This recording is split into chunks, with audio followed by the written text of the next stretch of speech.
I'm not getting audio from him. Oh, we saw a little bobble there, but it looks like these guys are off. As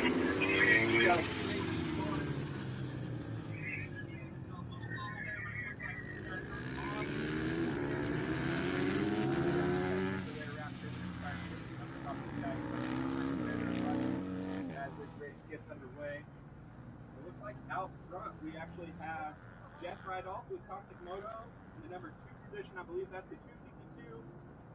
And third, I think that's the 149 of Christopher Lewis. We can see the 111 of Jacob Leach trying to make his way around the 149 of Christopher Lewis for that third place position. Looks like Chris Anderson his way around. Give him that for a second.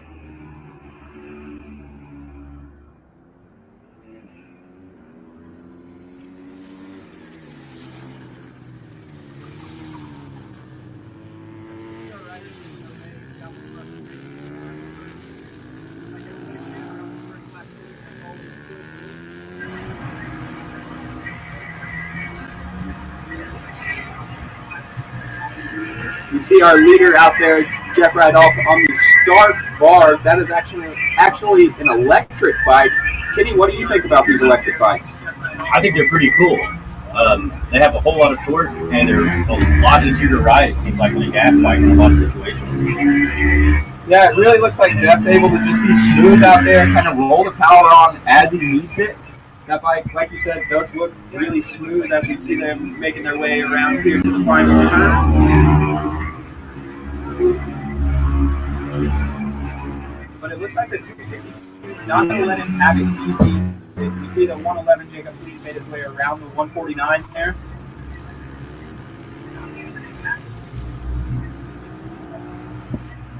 As we see him go around the back section, it looks like the 262 is really closing in on the 191. Yeah, this is shaping up to be a good race here. If I'm not mistaken, Kenny, I believe the 262 Gage Honor, I think he comes out of Colorado.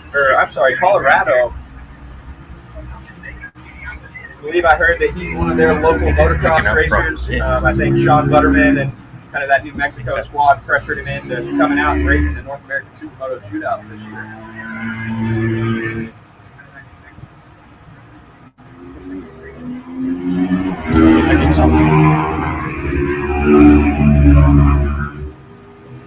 I'm sorry, I was mistaken there. It looks like he is out of Las Vegas, Nevada.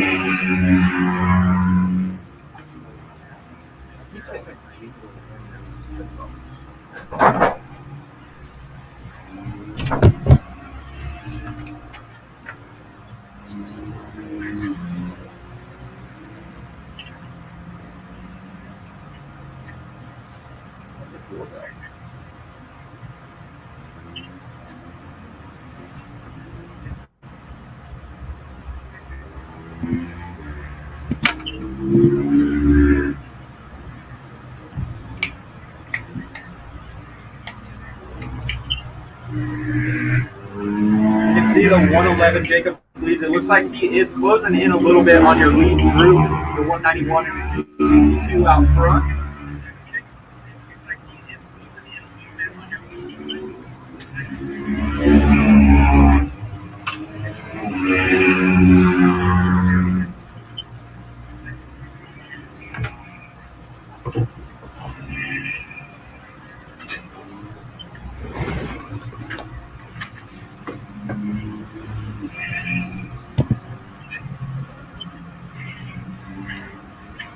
The battle continues here in the corkscrew. Jeff still has the lead.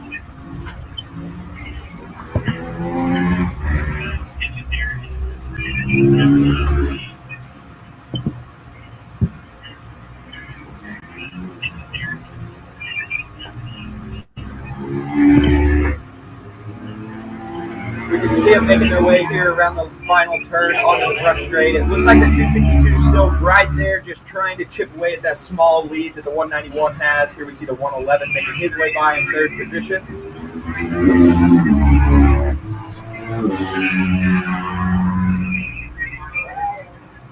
Hey, keeps applying pressure, just hoping for a mistake here.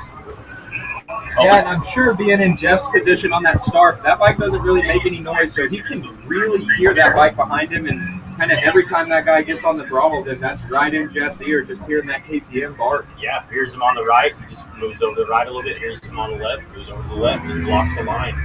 Takes away from him. I've done a little bit of motocross racing on an electric bike myself, and it really does seem like the person behind you is quite literally on top of you anytime you hear that gas bike. It really just, you can tell that the pressure's there anytime someone behind you. And you know that these KTMs, if I put it out, run, they make noise. So,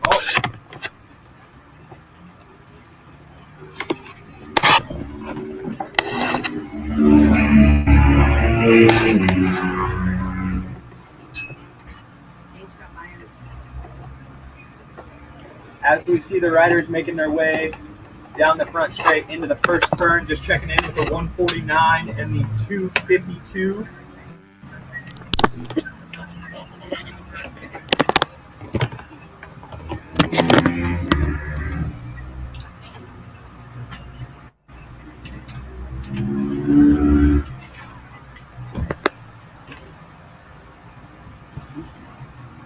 This mic is picking something up. I need to go to the audio mixer and turn it off. Go to the audio mixer.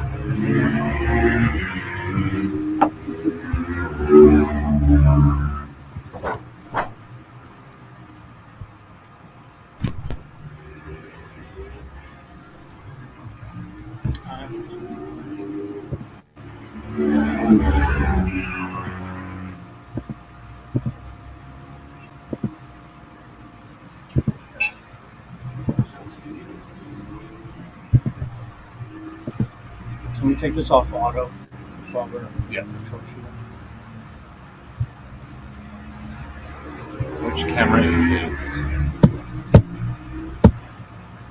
So this is the announcer. It's coming in. Audio check. Audio check. Check. Check. It's picking up through this.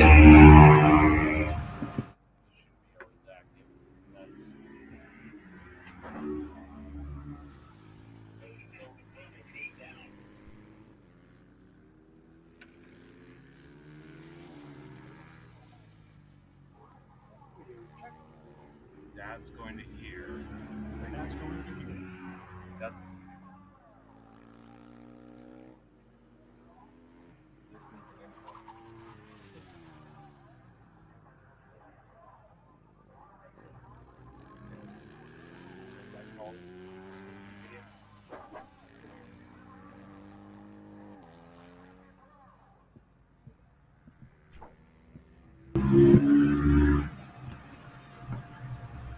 Two.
audio issues, making sure that we can get a proper broadcast out. Check. Making sure that we can get a proper broadcast out. So I don't think it's coming. I think it's going through my computer somehow with this announcer channel. Can you Want me to delete the whole? Yeah. Delete it. Okay. Hey, one evening wristband, please.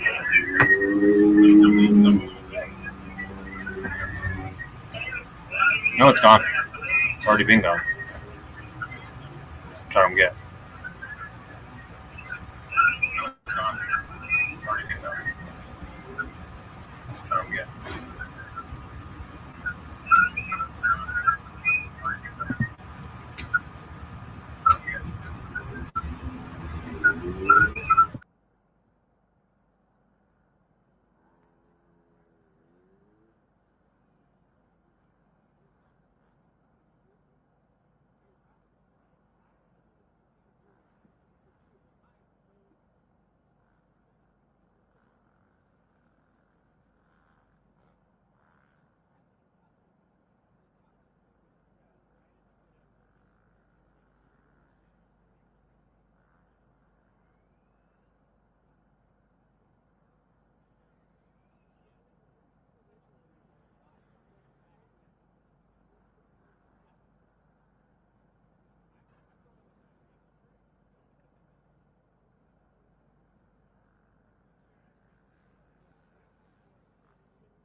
Got the whole stuff. Yeah. Oh, walking around the outside.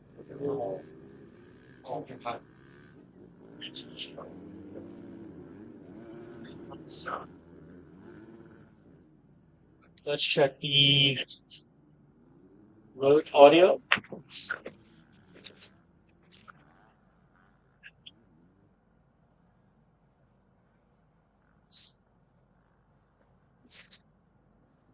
Audio check. 2024 North American Supermoto Shootout.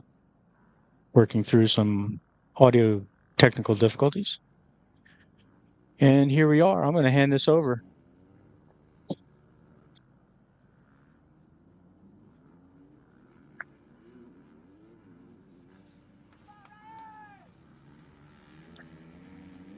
Are we live, boys? All right, sorry about that, guys. We are Pro Lights just took off. We had some technical difficulties here with the program. I've got Sean Butterman up here with me, helping out with the broadcast, and we got Traven Wiley out front and Charlie Buffum right in tow. Sean, what do you think, man? Thanks for having me up here, Kenny. Yeah, Traven is usually your guys' announcer, but I'm up here taking his place this time because he's racing this race. He actually got the whole shot over Buffum. I think in the heat race, Buffy cut over on him yesterday, and I don't think that really sat well with Traven. He wanted to make sure he was going to get a start today. So both Traven and Buffy are guys you don't really want to get fired up, and they're fired up right now. So we're going to have a battle on our hands. And I think Samp, he can have some for him if he sticks with him, Kenny. Yeah, and this is a hometown track for Traven. He's got probably 1 million laps around this, and Charlie is the defending champ from last year. So this is going to be a great race. Oh, for sure. I hopped in on the practice with Traven and was like, let me see some of them local lines, boy. I was on the 450. He's on the 250, so we weren't kind of scared to show each other's lines. And I think we both found some pace. So I don't know if I might have hurt my boy Buffum and Simpy letting Traven follow me around, but it definitely helped me for the next race. Yeah, that's great, man. That's what practice is for. Yeah, and then we got Clayton Moyer and Rick Ingstrom behind these top three guys. Clayton, this is his rookie premiere in the pro class. And Rick's like a OG guy. He runs Cascadia Supermoto. He's been a pro for a bunch of years. And so we got all these little battles around the track too. And again, for you guys watching, Traven is on the red bike, the gas and the blue jersey, and Charlie Buffum is behind him on the black bike with You can see him with the yellow. neons. Yep. These guys are- Ryan Samps on a 24 YZ250F that's actually his brother's. He's usually running a 324 number. Right now, he's rocking his brother's number because his bike is not very good shape right now. Yeah, it did look like yesterday he was struggling with the bike setup a little bit, but that's going to be a borrowed bike. But he's doing good. Yeah, no slipper clutch, no suspension, just out there working it. Man, the way Buffy enters the dirt section is just so fun to watch. I can't believe he's able to just drift the bike like that. Oh boy, we got a pass for the lead. Side by side coming into the turn 3 in the dirt. Oh, Traven went off the track because of it a little bit. Cost him a little bit of time there. Woo. Yeah, Buffy's not scared to throw it in there. Yeah, Buffy's got a really unique style, and it is a lot of fun to watch him in the dirt. Mm-hmm. Yeah, he's so aggressive on a bike, you'd almost wouldn't think it would work in the dirt for Supermoto, but he's got such good brake control and stuff that he can just be a wild child and pull it off somehow. I feel like if I do that, I end up on my head, dude. Yeah, he really muscles the bike around a lot.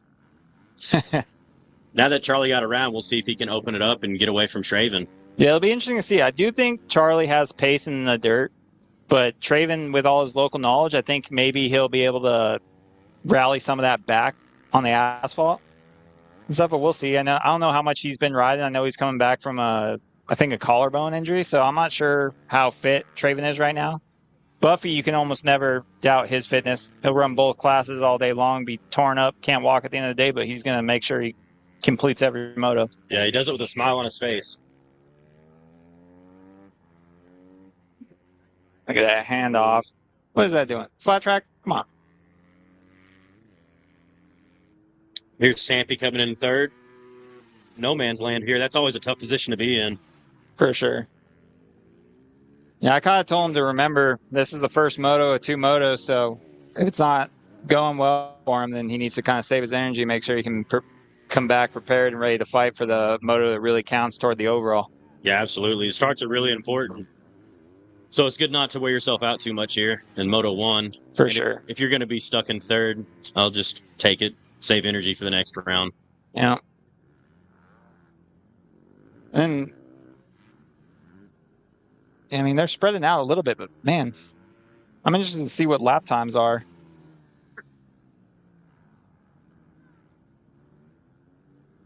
And they are back on the asphalt now. How's that first left-hand turn coming back onto the dirt, Butters? Oh, that thing is slick. It's really fun, but you got just a tiny quick second to let the bike settle, and then you can turn in, but it's a bit of a drift. I'm trying to get that nice tight exit where you don't drift over that next pavement seam, you know? That's kind of key to getting that next entry and stuff. And yeah, what Butters was just mentioning was there's different colors of tarmac out here, and they each have their own level of grip, if you will. This is a very tricky circuit and stuff. There's spots where there's bumps that you can barely see, but you can feel them. So it's like just little things where it's like you need to be 8 inches out here, or you need to apex a little differently in certain spots to make sure that you hit that smooth line, you can get the power to the ground, you can keep your momentum going.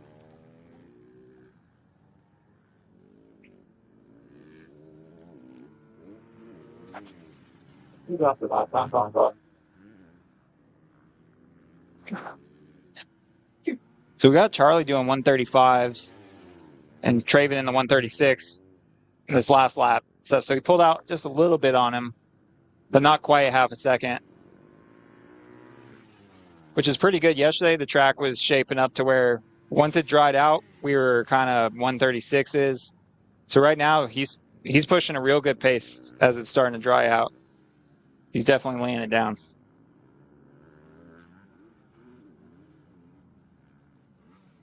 Kenny, you've had a lot of time racing Traven over the years. What are some of his strengths on this circuit, you think? Oh, man, Traven's like a machine, honestly, especially here. This is his hometown track. Him and the People's Champ, Monty Frank, used to return laps here every week. And, I mean, they'd go through a set of tires in no time out here. And he's really good out here. He has been off the bike for a little while, so he's probably a little rusty. But by the end of the day today, he's ought to have all the hotlines dialed back in. And that's a brand new bike he's on. He just put that bike together about a week ago, too. So he's still getting used to that. Yep. Yeah, no, I mean, in practice, I hopped in with him on my 450. He was on that 250, and I couldn't really break him. So he was definitely moving.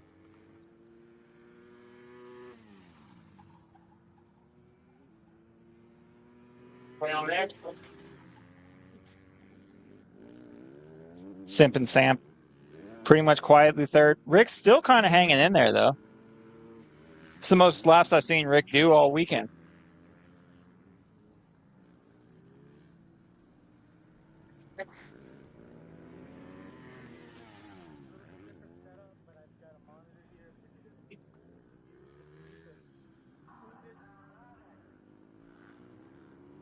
I heard Clayton was he got into it with Rick a little bit yesterday in the heat race, Kenny. That was a good race to watch. It lasted the whole time pretty much. Those guys must have been exhausted by the time they finished back.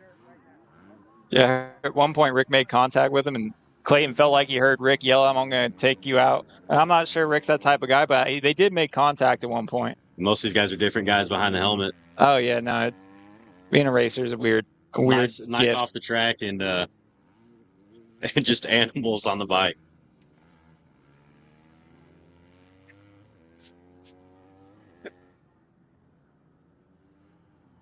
I mean, Charlie's just putting a clinic on right now. This is nice. Yeah. Travis not far behind, so if Charlie makes a bobble or something, it'd be right back in the fight.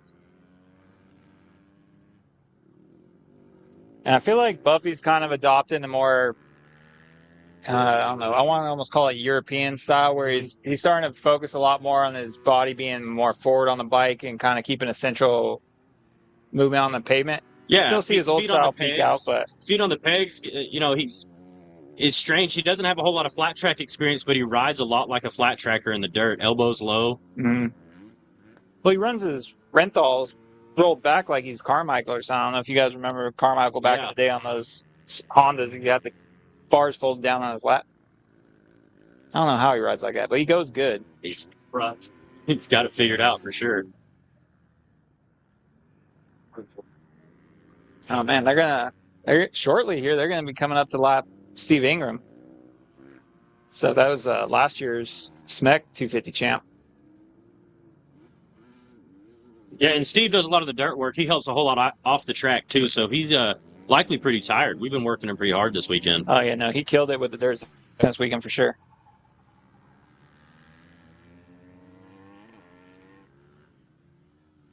There's Traven in the scene right there in the no, that's Charlie in the camera. He's got about 2 turns on Traven right now at the moment. Yep. I wonder if old Traven's kind of keeping himself good for the second moto now at this point. I mean, that would be smart. I mean, if he just can't quite catch Charlie, there's no reason to kill yourself trying to do it. Yeah. Go ahead and just get that second place and then hope for better in the next round. For sure. I think Rick seems to have dropped back. Simpy pulled out double the gap he had on this last lap.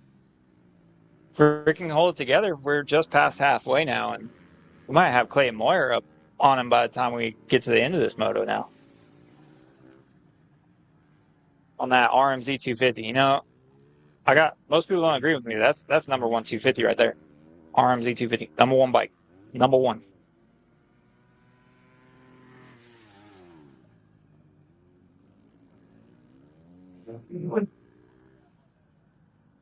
Kenny, did you ever meet Supermoto Granny? Did I meet who? Supermoto Granny. Yeah, I actually have never met Supermoto Granny.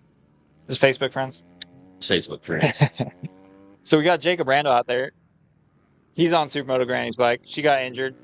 Again, she missed last year too, and we've seen several of her bikes down here last year that she sponsored.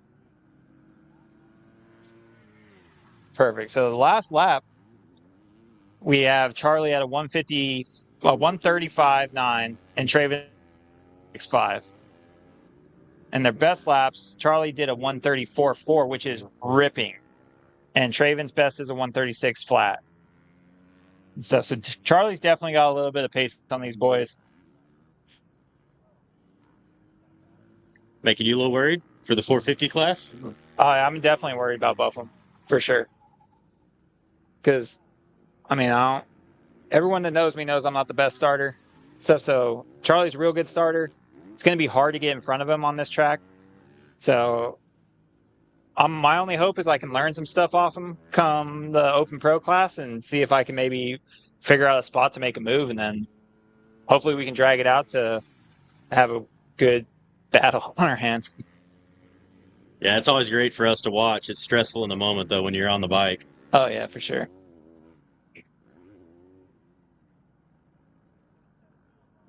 But Traven's a good example here. We got him running second. He's running super strong. He hasn't been on a supermoto bike in probably 4 or 5 years until I think he did a track day to kind of get ready for this thing. It just goes to show that supermoto is that sport that you can be from any facet of motorcycling. Like Traven rides a good amount of motocross when he's not injuring himself. I think he actually did on a mountain bike this last one, huh? I think he did, but It just goes to show, like, I always tell people, you don't need to practice supermoto. My buddy Johnny, he doesn't agree with me on that, but maybe it would help. There's little fine-tuned things that definitely help to practice supermoto, but I think people are just too afraid to come out here and have a good time sometimes.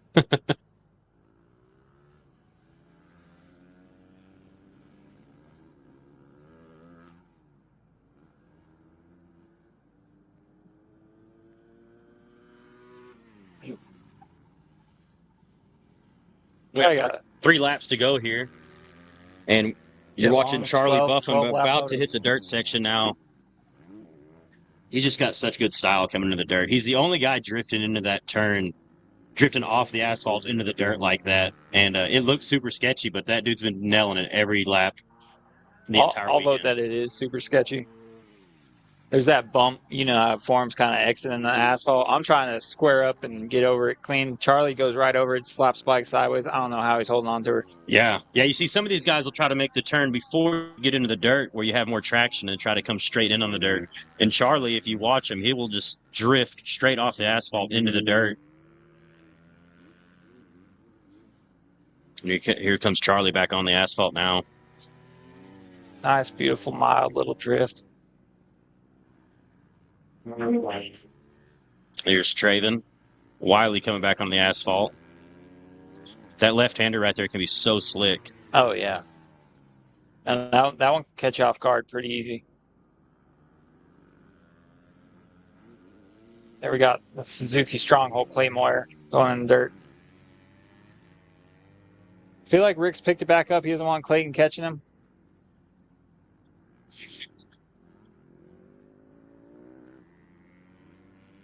And I'm just noticing a lot of front end chatter out of Simpy's bike when I look out the window, check out him.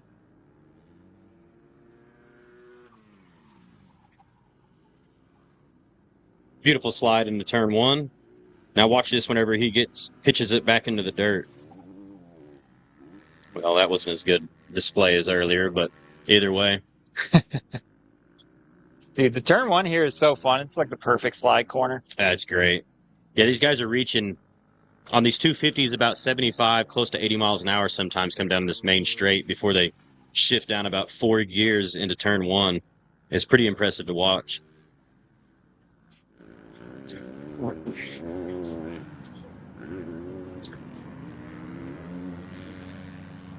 Kenny, what would you say is like the sketchiest part of this asphalt track? I'd say that left-hander coming back on the asphalt is always sketch. And then the right-hander directly after, you're still trying to scrub some of that dirt off. It has that bump on the inside. Yeah. And then just after this whole corkscrew, where they first come into the corkscrew here in the right-hander, I call that the never-ending right. It's hard not to get chatter right where you see Traven. You'll see Traven in just a second come around here. And the hardest part for myself is the left-hander kink that Charlie just come out of. I always have the hardest time in there. But it's a slower part of the track, so it's not super sketchy. It's just more difficult. Traven just told Stevie to hop on, tow him around for a lap. White flag coming out this lap around.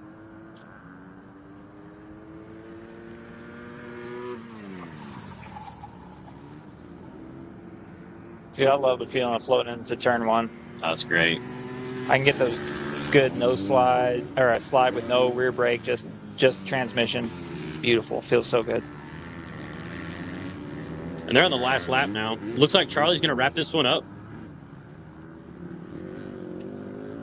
And pretty safe. Traven kept him honest that first lap, or those first few laps before Charlie was able to get around him. And he used that inside in that first dirt corner, which I think when I was out there in practice this morning lining up, I think if you hit the outside berm and you hit it good, it can be faster. But the problem is if you're racing close, it opens the door. Yep, leave the door open. And Charlie's been hitting that inside line. He's got it mastered. Oh, he's got it looks good. like compared to anybody else. He's hitting it the fastest. My only worry about that is as the dirt section dries out, it leaves the opportunity to slide out and like lose your front end on it and stuff. And that, I think, where I'm hesitant on it. Where it's definitely one of those things where you can keep it in your back pocket for a move, but it's not something I necessarily want to risk every lap, I feel like. 100%.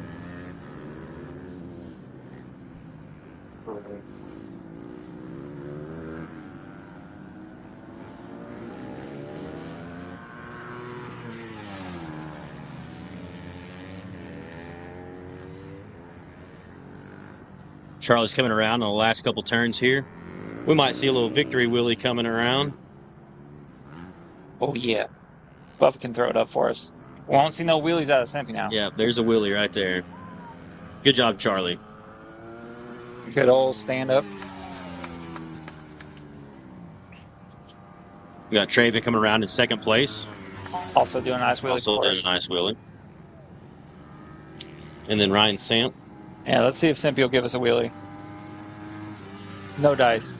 No dice.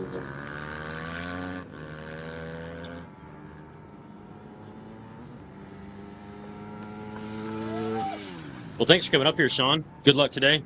All right, thanks, Kenny. I'll be back up here for the second moto of the lights class. We're going to take a little break until the next round comes up.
Yeah, he was glad to. It's just the name on it for sure.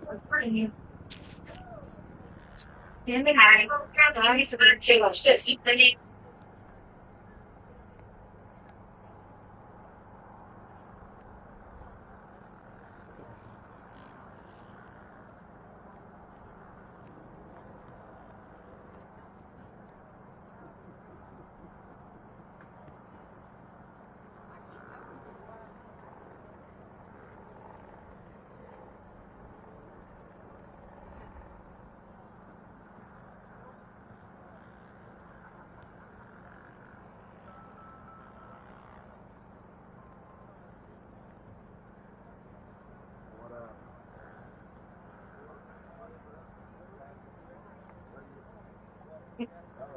feel to be out there riding when you're over 30? Not over 50. We only have a couple that are Awesome. Glad to hear that. I started heading just that time. Mic check, mic check.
All right, we're back. I'm here with Kenny. This is Johnny up here in the booth. We have is this Vet 30 Yes, right now? Vet 30 just took off. Let's see it too.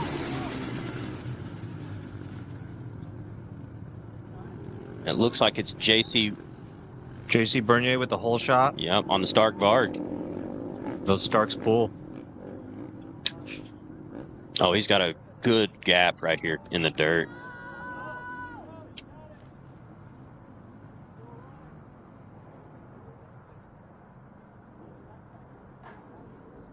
Following him looks to be is that Stevie?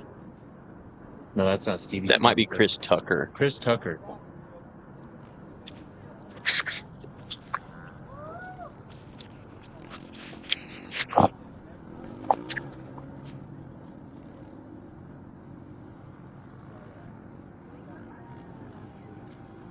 like, no, you're not doing your job.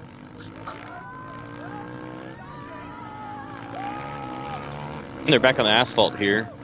Still have JC out in the lead. Followed by, I believe that is Chris Tucker in tow.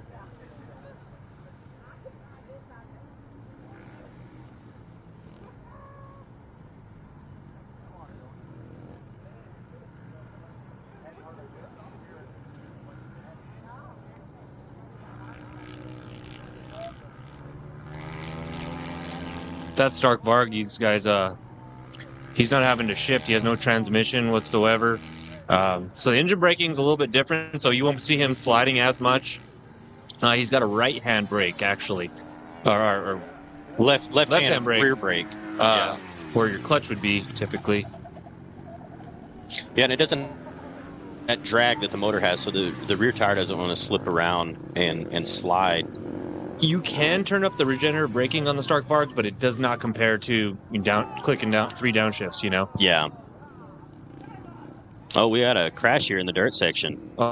Looks like Dylan Beck is down on the ground That's usually what he does early in the moto. Then he gets a lot faster after he falls down.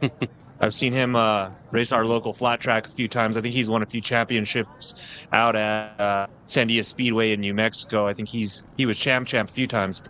So this is his first time riding supermoto. His brother Jesse Beck signed up for the Vet 35, came out for practice, and his foot just swole up. I guess he was coming off of an injury. He's a local boy in New Mexico. I've ridden with him a few times. One of Butter's friends here. Yeah, and these are all old guys. These are all working class men here. They're over 30. They're not over 35. Over 35. They're not quite washed up, but they got a lot of talent in them. They just don't quite have the energy as these younger guys anymore. That's what it seems to be. You know, we get faster and slower at the same time. We get smarter on the bike, make less mistakes, but you know, our consequences are a lot higher when you go down. So yeah, risk versus reward. Here comes JC on the front straight here. I'm real curious to see just how fast he gets that motorcycle up before he has to shut her down into turn 1.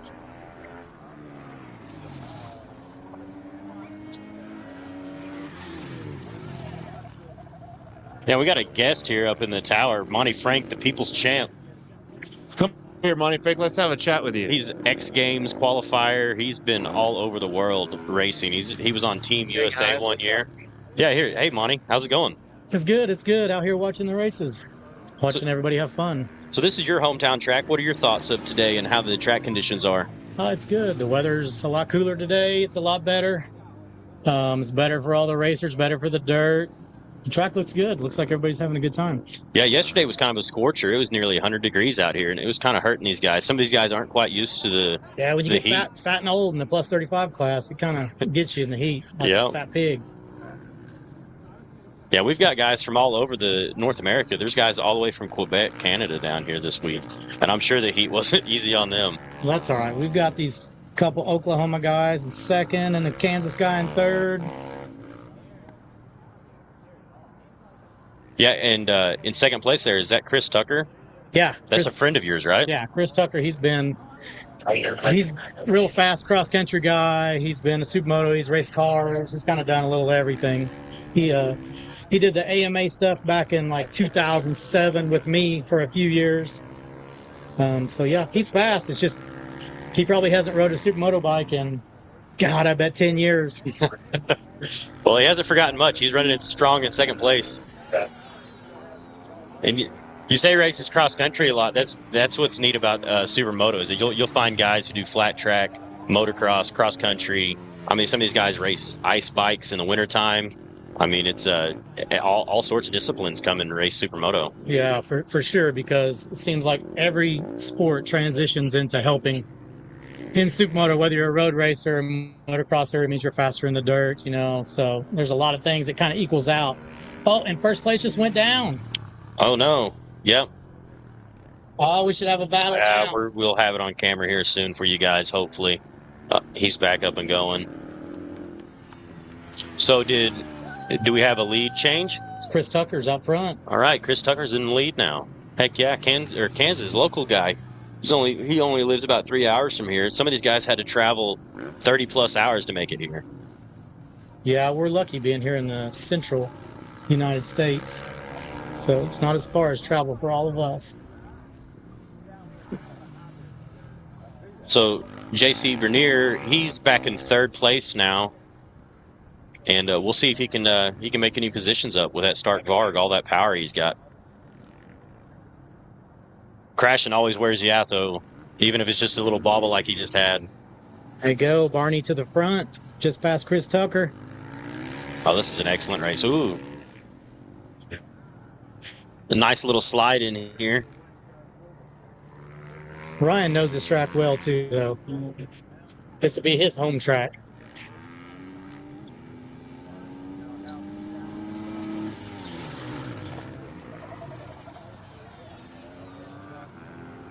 Yeah, the dirt's good. It's like they've added a few jumps this year and has a lot more technical to it.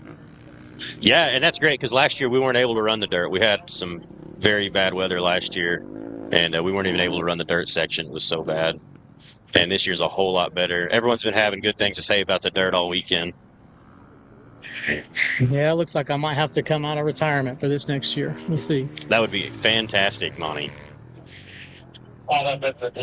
So anybody out there watching this that's looking to sponsor an old supermoto racer, I'm here.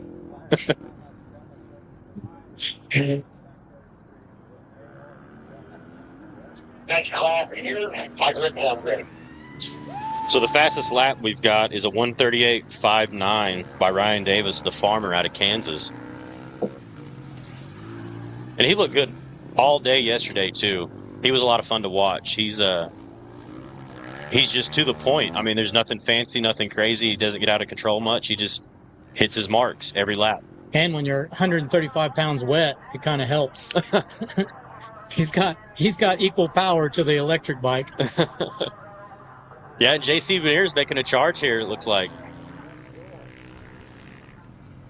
And we are at the halfway point coming around this next time they come across the finish line here. And we'll go back. We'll do some changes on Chris Tucker's bike because I see some things that are not ideal in the way it's handling.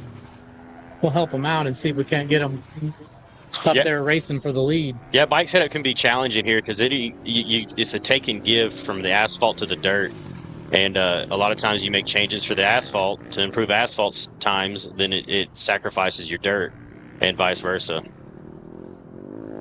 It's all part of the fun is racing supermoto. That's right. You whichever you feel more comfortable, whether it's in the dirt or whether it's asphalt, you set your bike up for that.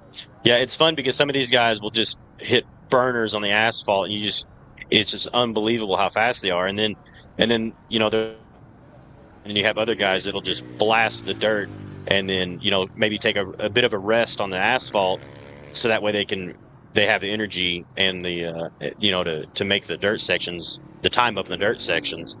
Yeah, back in my time, I always just set my bike for the dirt because I felt like that was where I was the fastest and the most comfortable. So I would set it up to be fast there, 90% dirt, and maybe it would be like a 70% on the asphalt. Yeah, you'll see that on the asphalt. You'll see some of the bikes that looks like their bikes are a little spongy and on the track, like a little soft in the suspension, and that typically helps with your dirt, the traction in the dirt. But you're sacrificing a little bit on the asphalt to do that. And then vice versa. Sometimes these guys have got real nice stiff suspension, and then they'll be slipping and sliding and not having much traction at all in the dirt. Yeah, it looks like these guys are kind of settling into a pace because everybody's got about the same gap on each other right now. The electric bike, he just needs to turn it up to 80. Yeah. Catch him on the straightaway. JC will be the silent assassin. That's right. Yeah, that is something interesting about the electric bikes. Whenever you have an electric bike behind you can't hear where he's at. If you listen really hard, you can hear a little bit of chain slap, and that's all. And typically, you can hear somebody banging off the rev limiter and making all sorts of racket behind you, and you know where he's at, and you kind of expect if he's going to be on your right or left. And it's a little challenging when you have an electric bike behind you. I guess the only thing I would have a problem maybe with electric, because if I was behind him, I would be screaming at him the entire race because I would know he's got no engine noise, so he can hear everything I'm saying. Yeah, that is an interesting I'd be take. freaking him out. That's something that you don't see as a spectator or hear as a spectator, but as a racer, a lot of these guys will holler and yell at you to try to distract you. And it's pretty commonplace on the track, but you never hear it off the track because you can't hear it over the engines.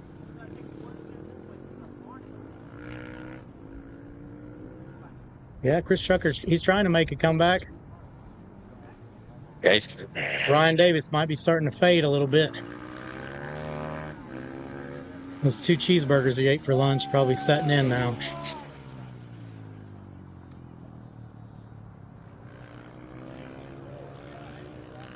I don't know. I bet Chris is 53 probably.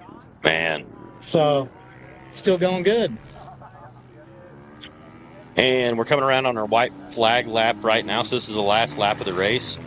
And it is Ryan Davis in the lead, or Chris Tucker in second, and JC Veneer in third place in the start bar. So if everything goes, there's no drama at this lap, that'll be the podium positions for this particular race. We still have one more moto left later today after lunch break. And hopefully we don't get rained on. It's been threatening rain all morning on us. There's actually lightning out in the distance a ways. And it is, but sometimes, for some reason, this track in Norman, the rain always comes, and somehow it just splits and goes around it. It happens like this all the time. hopefully that's how we get this year. Last year we had freezing rain in Moto 2, and it was unreal. But these guys, they showed up, they raced. Everyone has to race the same conditions, and everyone was pretty good spirits about it. But this year is so much better than last year as far as the weather. Let's see if we'll get a big wheelie across the finish for Ryan Davis. He remembers how to do one still. Yeah, and the racers are coming in. The leaders are coming into the corkscrew right now in the in the infield of the track. Yeah, where this part of the track it's weird because you got to shift up like 3 times right when you come out of the corner so you can run that same gear all the way around. Yeah, and that's, to that point, that's what's good about the electric bike. They don't have to worry about shifting through all these turns, downshifting, upshifting. And every time you do that, it has a chance of unsettling the bike just a little bit. And if you don't have to worry about that, you can hold your lines a lot better. There's some good potential out of these electric bikes in the future. Yeah, that's a great race out of those guys. Good job. Yeah.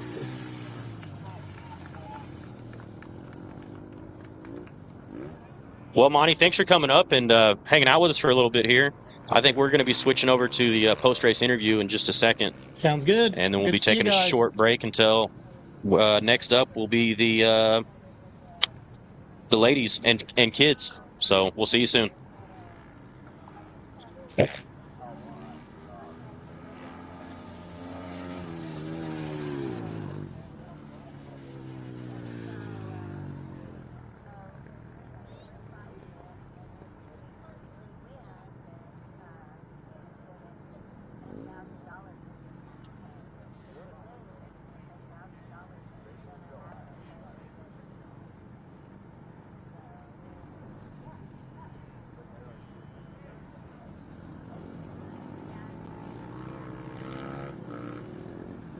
Ryan Davis. How was it? Oh, it was great. Yeah, gave a little gift back there in the dirt section, though. Yeah. Put my head down, did it. Right on. How you feeling? Tired. Very tired. Ready for Moto 2? I think so. Right. Keep that rain away. Right on, yeah. Chris Tucker, how you feeling? I'm great. Yep. Ready for round 2. Right on. Yeah. Any problems out there on the track that you saw, or No. things you're going to work on for race number 2? Everything's set. Ready to go. Right on. Thank you.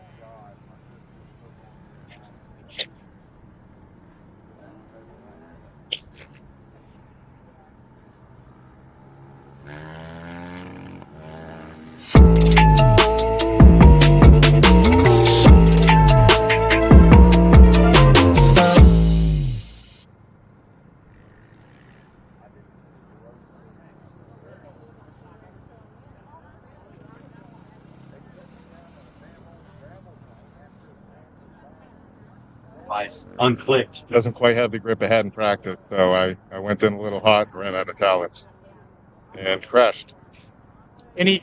I saw you were making a good comeback. Any for round number 2? I don't think there's much I can do to the bike or me. Just not make mistakes. A little more consistency. Don't try to push so hard. All right. I'll let you do it. Good job.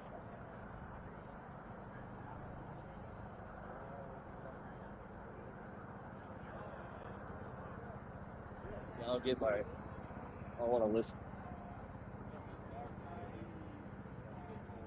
I am Supermoto.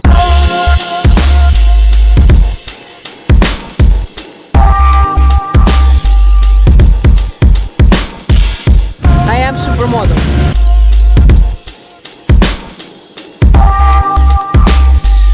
I am Supermoto.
2, wired is 2, 4 is headphones.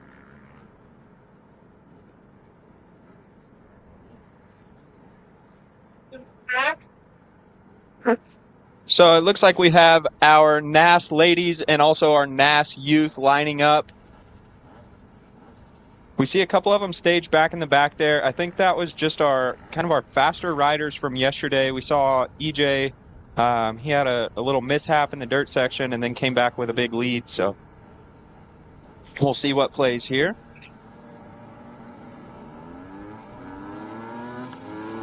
And right there on the outside, that's little Weston Davis. He's only 8 years old, racing our NAS Futures class.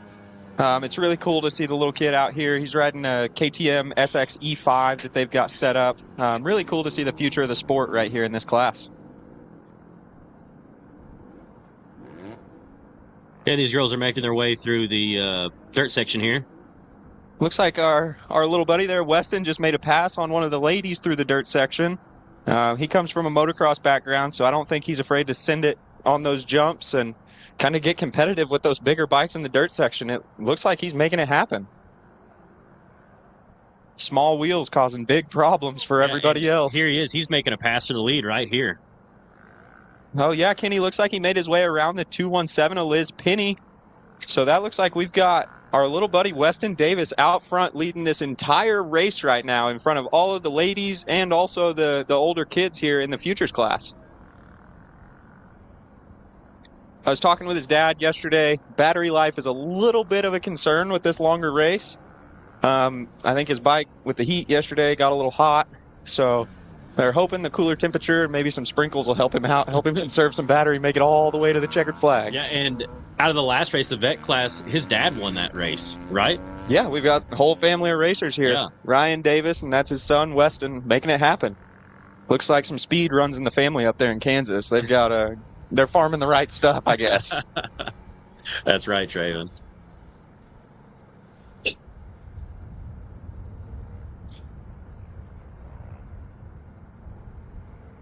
And it looks like Weston's actually stretching away from him. I don't think it's just the dirt that he has an advantage. It looks like he's making it happen on the pavement as well. Yeah, well, I'm excited to see how he does down this front straight, see if these guys start making bridging the gap on him.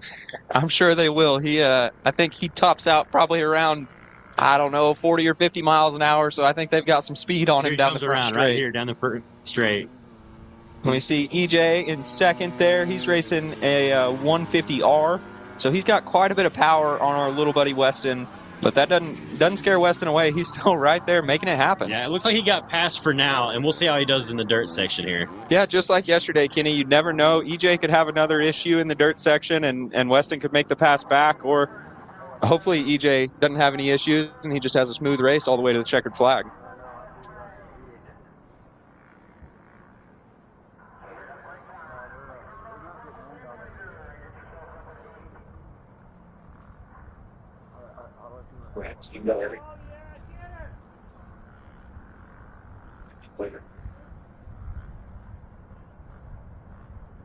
Kind of like we predicted. It looks like our buddy Weston Davis has made did he make the pass again on EJ?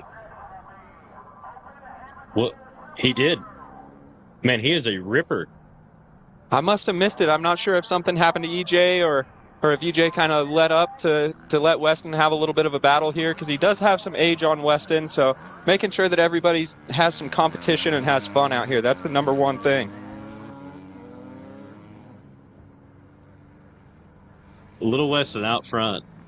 Here he comes. He's being challenged again. Yeah, we can see that 150's got a ton of power on that little SX e-bike. Trust.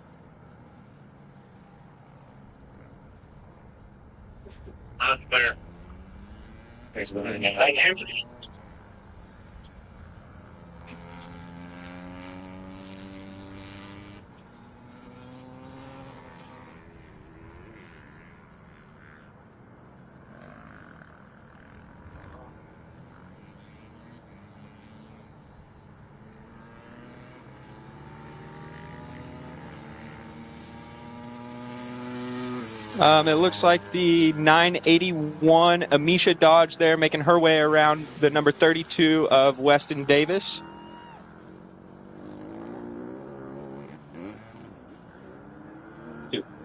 as they make their way here into the dirt section. Let's see if Weston can make the ground back up and make the pass back on Amisha here in the dirt section. We know that he's been making it happen so far, but she's also looks like she's got the lines figured out and starting to kind of get warmed up and getting the roll going. Yeah, these other riders are getting settled in a little bit. Weston looked like he was just comfortable right out of the drop. And, yeah, and maybe that has to do with that young age. Those kids are always ready to go, whether it's playing, racing, whatever it is. They've got energy and they are ready to burn it. Yep. I know for myself, it's kind of a little bit of a strategy. You want to kind of give it what you can, show them what you got, but you don't want to burn all the energy in the first moto because there is a second moto and it's going to be just as long as the first one.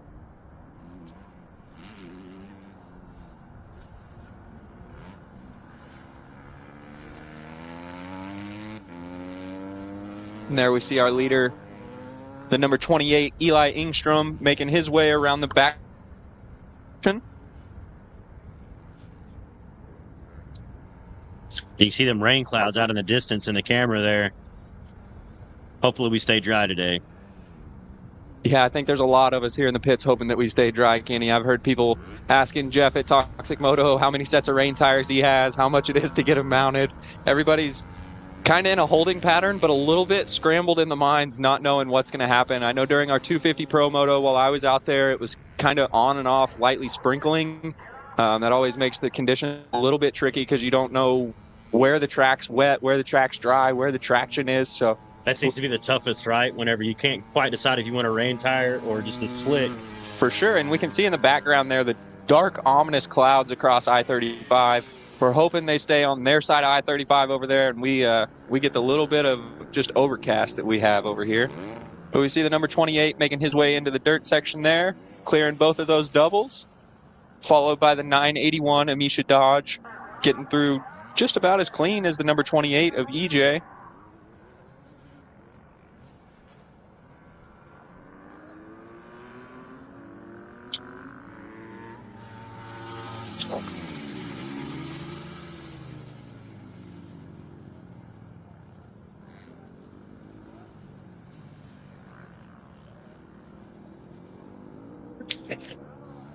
It's pretty cool here at the North American Supermoto Shootout. So just to kind of run through where our racers on track are from. So the number 28, Eli Ingstrom, he's coming to us all the way from Baker City, Oregon. So we know that they made quite the trip to make it down here to Oklahoma. The number 32, Weston Davis, he's semi-local here, not too far. He's from Mulvane, Kansas. They've got a nice farm, some motocross tracks up there. So we've always referred to that family as the Farmers here in Oklahoma. And then in our women's class, it looks like the 981 Amisha Dodge, she's all the way out of Caldwell, Idaho. And then we also have the 217 of Liz Penny. She's coming from Lake Stevens, Washington. And we also have Megan Bernard, and she is all the way down here from Shefford, Quebec, Canada, Kenny. So we've got racers quite literally from all across North America out on track right now, battling to see who is the best here at the North American Supermoto Shootout. And there's Liz Penny right there on the screen. And there's the race leader coming into turn one. About to hit the dirt section. Still looking good. Followed by the leader of our NAS ladies class, making her way into the dirt section here. Something a little tricky. You can't really see from the camera angles, but there's a little bit of like a pothole going into that dirt section, Kenny. So you kind of have to almost swing out wide and square it up or cut inside of it. There's a couple different lines to get around that thing, but it does make it challenging for everybody getting into the dirt section. Yeah, I think I heard some riders talking about that earlier today.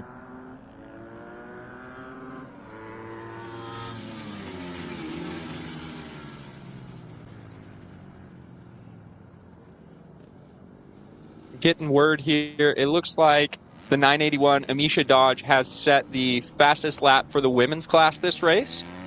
She ran that at a 156.568, so just a touch off of the qualifying times from yesterday, but we had a little bit more moisture in the dirt yesterday, and also the weather was a little bit warmer, so traction was probably at a little less of a premium out there on the pavement. It also looks like the number 28, Eli Ingstrom. He is running a 155.916 as his fastest time.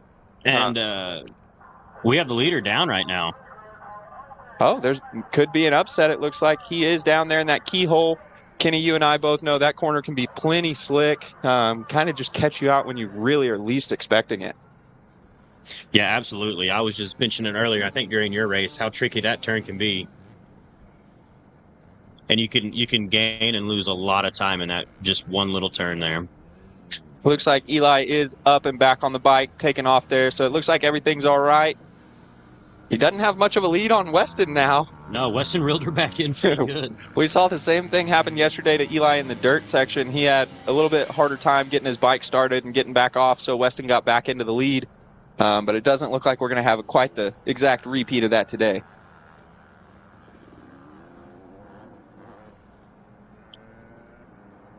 So it looks like the 981, she's got just a clear track ahead over there going into the dirt section.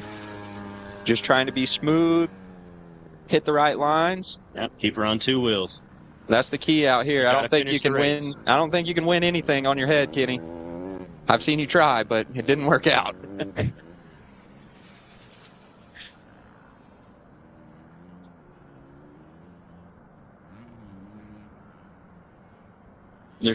There's only 3 laps to go. These guys have kind of spaced out, kind of settled in.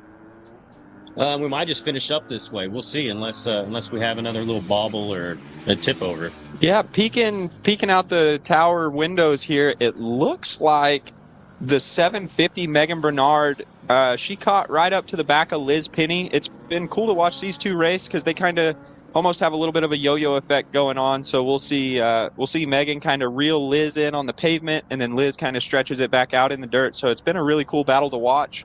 These two just going at it.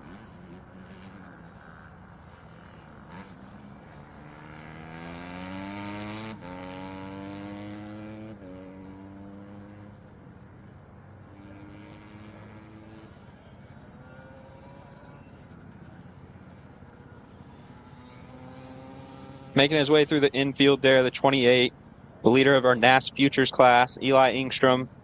Back through the keyhole. Doesn't look like he's going to have any troubles this time. Good and safe.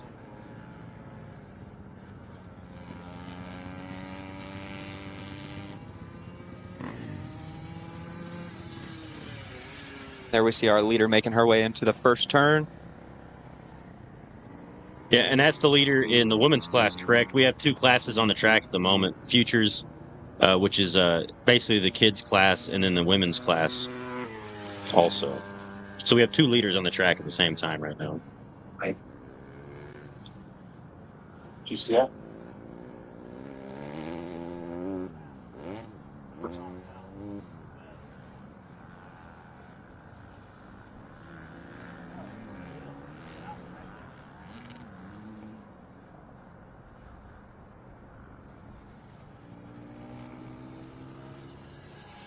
Be going down.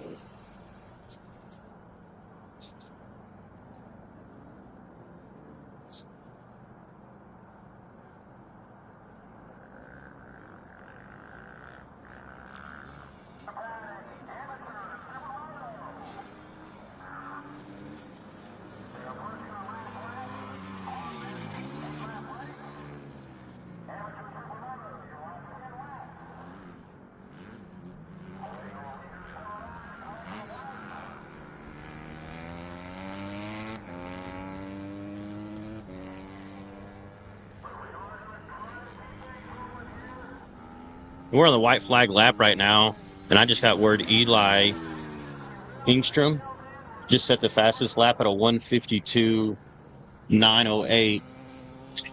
Wow, so he got fired up after he went down there. Yeah, it looks like it. He knocked 3 seconds off of his lap time, so that's quite impressive. 3 seconds a lap, that can do a lot.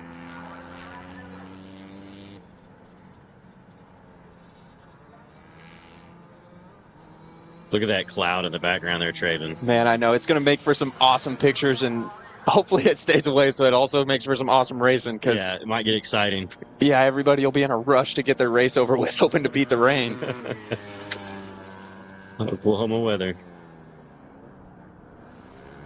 You can see on screen just went off screen there, but the green light down by turn 1, there's also a couple of them out here in the dirt section and kind of other places around the track. That's a really cool system from Track Systems North America, kind of helping all of us riders be alert, have heads up if there's a rider down or kind of something you should be aware of on course. So that's a really neat thing that they do here at the North American Supermoto Shootout. You can see it there in screen as we're watching our the number 750, Megan Bernard, making her way out of the dirt section back onto the asphalt here. Yeah, that light system's really neat. It kind of helps with flaggers and not having to train flaggers. Sometimes it's hard to find a flagger that really knows how to do the job good. And this kind of allows it where you have one guy that can control the caution or a green flag in each corner, and it really kind of helps eliminate some of the issues that comes along with flaggers sometimes. Yeah, for sure. Those lights are, I mean, for me personally, you don't notice them unless you need to, I feel like. And to me, it's a little better than having somebody kind of stepping out in the middle of the track, waving a flag in your face, because sometimes that can kind of distract you and be just as much of a hazard as whatever's in the racetrack. Absolutely.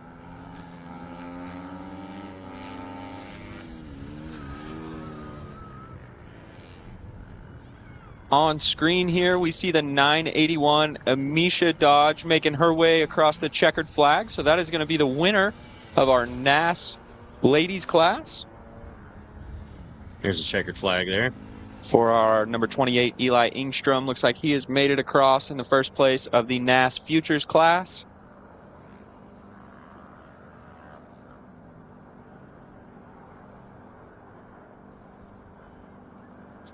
We've got a couple riders still out there in the dirt section making their way around, so we're going to make sure that they get around, get the checkered flag just like everybody else, and then we'll have a word with both of our race winners.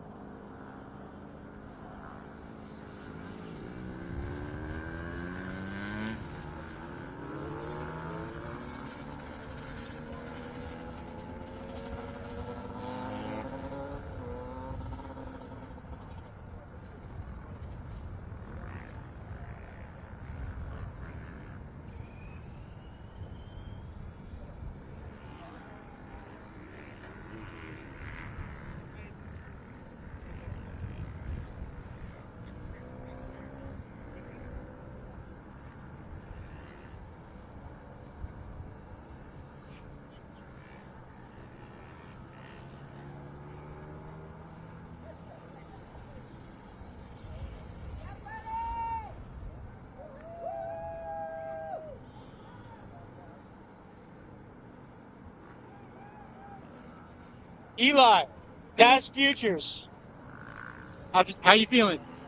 Pretty good. Went down in a hairpin over there, but other than that, it was pretty good. Yeah? You feeling good for second moto? Yeah. All right. Good job. Thank you. Amisha, NAS ladies.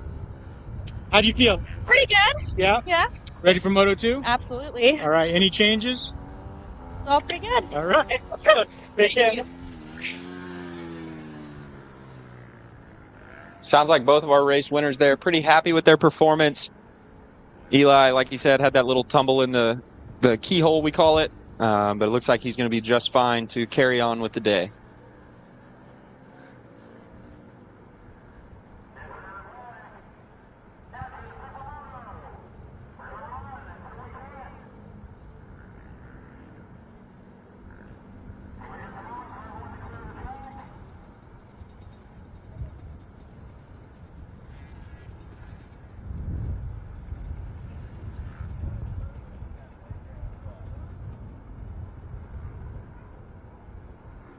Dry. Right on. The thunderstorms are cool, but unnerving a little bit, but it's a good day. It's still good. All right. Right on. Thanks. No problem.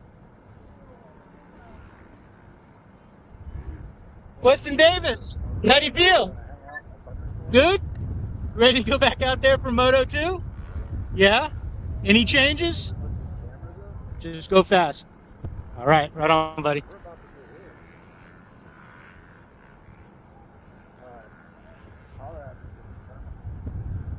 Megan Bernard, third place, ladies, NAS ladies. Yes. How do you feel?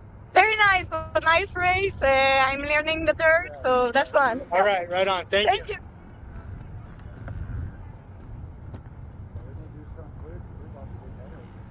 Okay.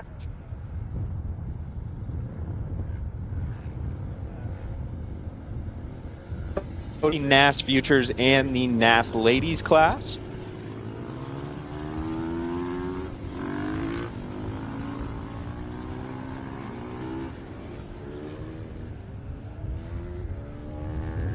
So you can see the clouds there on screen. There's one of our cameramen, Jake. Shout out to Jake for being out there manning the camera, no matter the weather conditions. This year in the freezing rain, this year well, actually the temperature is not too bad. So yeah, hopefully they've got him staked down there so he doesn't blow away. You can kind of see all of our flags there in the screen, just kind of whipping in the wind. In a local here in Oklahoma, I know how this wind can be, and it can come out of nowhere. It can change directions. It can do anything.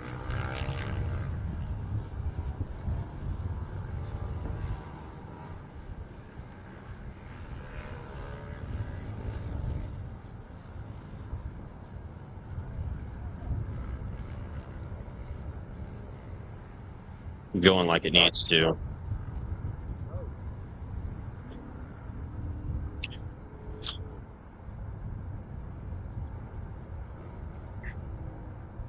There we go. Looks like our cameras are back up right now. We see our riders making their way onto the grid.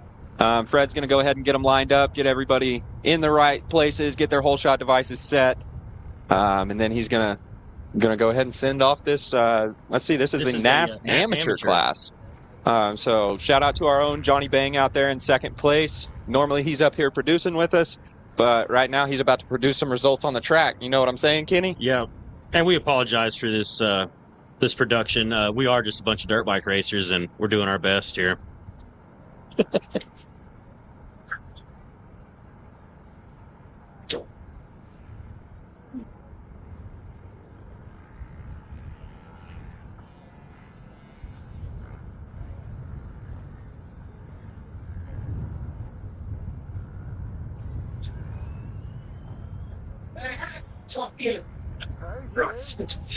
Total powers out and everything. Yeah. All right, so we see Fred's got our racers staged up here.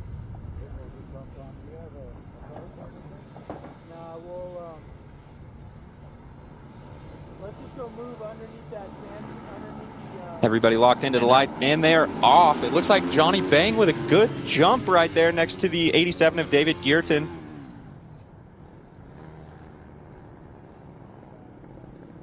Let's go ahead and give you the rundown of at least who all lined up in this class. So on the pole position, we had the 034 Adam Cooper. Number 2 position, we had the 292 Johnny Bang. Number 3, the 87 of David Geerton. Number 4 position, the 484 Donnie Torweed. Number 5, the 149. Number 6, 252. 7th, 953 Zach Samp. And in the 8th place position, we had the 00 of Todd Wiltz.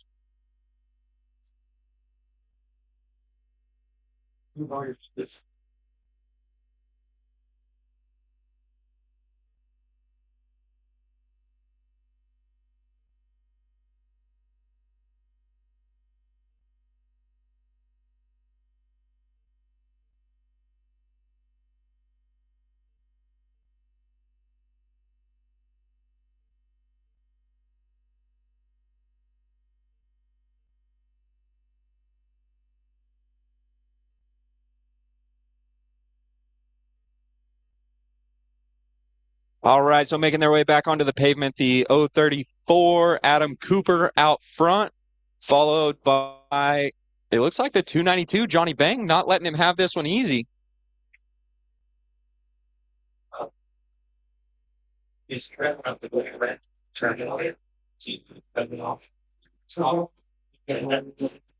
Making their way onto the front straight here. Adam Cooper followed by Johnny Bang.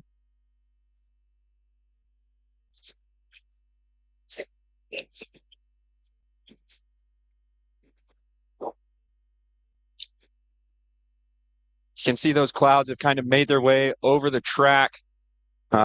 Makes for a really cool shot, but I'm sure if you're on the track, your nerves are really kind of paying attention to the clouds almost as much as the track, just to see. Yeah, the one of the first things you notice when you're on the track racing when it's threatening to rain like this is little splinkers or sprinkles on your goggles is like the first thing I always would notice, and then from there on it's just you're just stressed out because you're afraid it's about to start pouring on you. That was 100% me earlier, Kenny. I was going around the track and just kept having these little specks on my goggle lens there.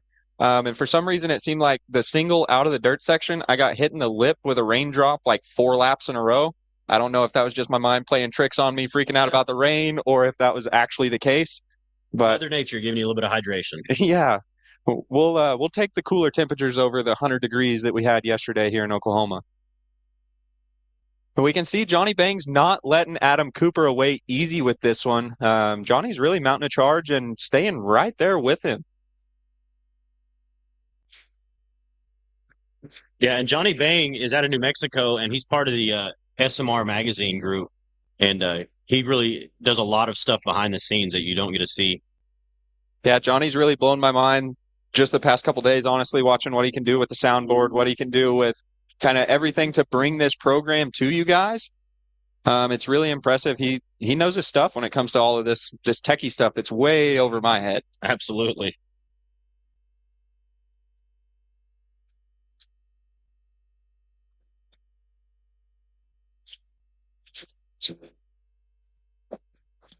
Just go through this, like where they're at, positions.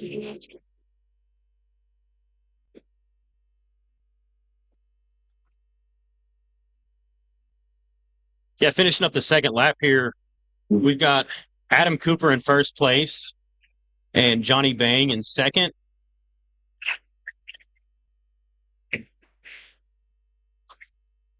Looks like the number 87, David Geerton. He's one of our Quebec guys. He's running in third position, followed by 149, Christopher Lewis. Then it looks like the 484, the Donster, Donnie Torwey, the 252 of Chris Anderson, the 00 of Todd White, followed by the 953 of Zachary Samp. Yeah, something must have happened to Samp earlier in the race that we didn't see. Well, mind you, there's 2 Samps out there today, Kenny. We've got Ryan racing the pro class, and I believe, if I'm not mistaken, Zach is his brother. That's my mistake. Up down the dirt. Peeking out the windows here, it looks like we do have a rider down in the berm, back in the dirt section. Looks like the commentator's curse strikes again. That was the 953 of Zach Samp going down in the dirt there, but it looks like he is up and rolling. Everything is A-OK. As we see our leader making his way down the front straight, it looks like he's starting to stretch just a little bit of a gap onto Johnny Bang, but still something. If he has a bobble or a small tip over or stalls it in the dirt section, Johnny Bang's right there to capitalize. Yeah, keeping each other honest.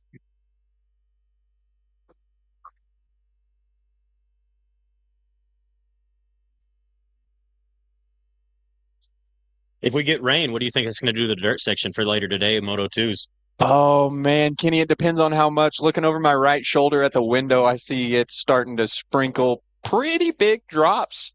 The dirt section could use some moisture, but the main lines are also so kind of rolled in and packed in from all these tires and all the laps that we've made already that it might just start to get greasy in the dirt section, and then you're dragging that onto the pavement, and then it just kind of snowballs from there. Yeah. We know the left-hander right out of the dirt section, that thing, if you don't have your lines right, is slick to begin with. Then you add mud and rain into the mix.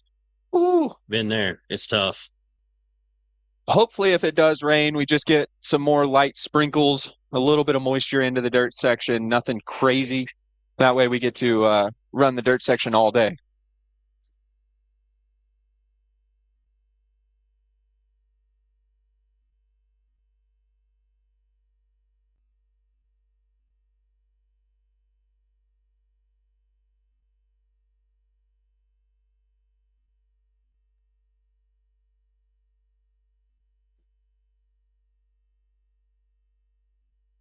Making his way onto the front straight. 034 Adam Cooper. I believe his Instagram tag was Super Cooper Racing, if I'm not mistaken. Still followed by the 292 Johnny Bang. And then I believe behind them is still going to be the number 87 of David Gearton on the Kawasaki, coming all the way from Quebec, Canada. Shout out to David for making the trip all the way down here. Year 2, great to see him again. Looks like he's on a new bike this year, so I'm not sure how comfortable he is on that one compared to the last one he had. Just laying down a big smoke screen I see out the window here into the first turn, throwing us a little style. But again, shout out to David and the whole Supermoto Quebec crew for making the trip all the way down here to lovely Oklahoma, where we don't know what the weather's going to do. I'm hearing thunder now. We're in for it, though. Everybody's racing the same track. Everybody's dealing with the same conditions. It's just a matter of who can shut the brain off and turn the gas on, it sounds like, Kenny. Yeah, luckily me and you were up here in the booth staying dry. For now. I'll be back out there later, I think. It depends on how much rain we get. I don't know. These days, I seem to be more of a fair weather racer. I know the fair is in town in Oklahoma City, but this isn't quite the fair weather that I signed up for, if you know what I'm saying. There we see the 034 Adam Cooper making his way through the keyhole. Looks like he has a little bit more comfortable of a lead now. He stretched out a couple seconds on our own Johnny Bang there, making his way into the lap traffic. Just hit the halfway point. I bet these guys are hoping and praying that they get off the track before it gets wet. Man, that might be why they're putting on such a charge, is trying to beat the rainstorm. I know I would be. The wind is at least blowing kind of southeast now. Yeah, they kind of got a tailwind coming down the main straight. Looking to the northwest, I mean, it doesn't look promising, but it doesn't look as bad as it looked earlier. So hopefully all this stuff will kind of blow over and split right around us. That is one thing that Oklahoma Motorsports Complex, as weird as it is, they're kind of in a low spot here. So with all the weather patterns and everything, storms either absolutely hammer this place or they split and rain everywhere else. So hopefully today's the second option and we don't have to deal with an absolute downpour. Weatherman Traven here, bringing you all the insight.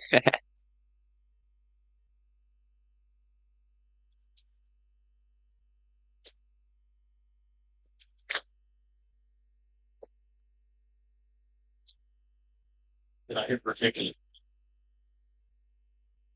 it looks like we will take a little bit of a weather break after this race is complete to see if we can get it to blow over to help these racers out to give them better conditions to race in. They're not going to be wrong. Okay.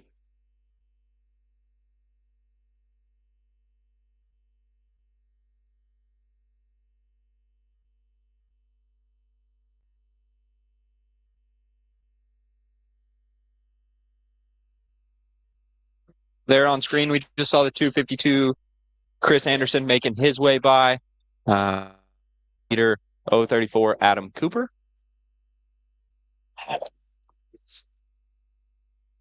Yeah, it's hard to read. No, hard to read.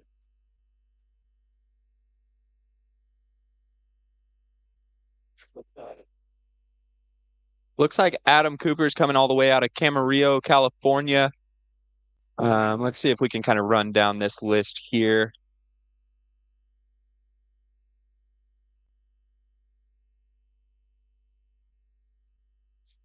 Like Kenny was saying earlier, our second place rider, Johnny Bang, is coming to us out of the New Mexico area. He's one of the Supermoto Racer Magazine guys, and also one of the guys that's kind of in Butter's crew there, coming out of New Mexico. The third position, 87, David Gearton. Like we said, he's coming to us from I'm probably going to butcher this because it's been a while since I spoke French, but Vercheres, Quebec, Canada. So apologies to butchering your town's name there, David. But shout out to you for making the trip all the way down here.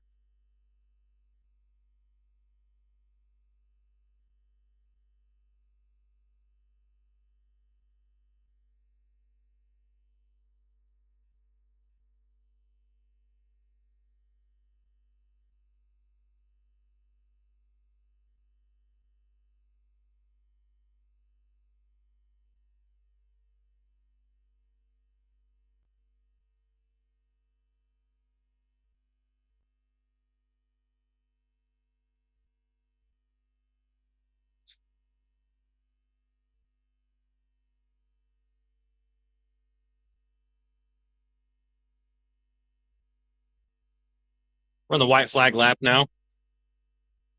Yeah, there's the 252, Chris Anderson taking the white flag, followed by, I believe, the 149. Yeah, we shortened that race by 2 laps to try to help with this weather. It's looking a little grave for a few minutes.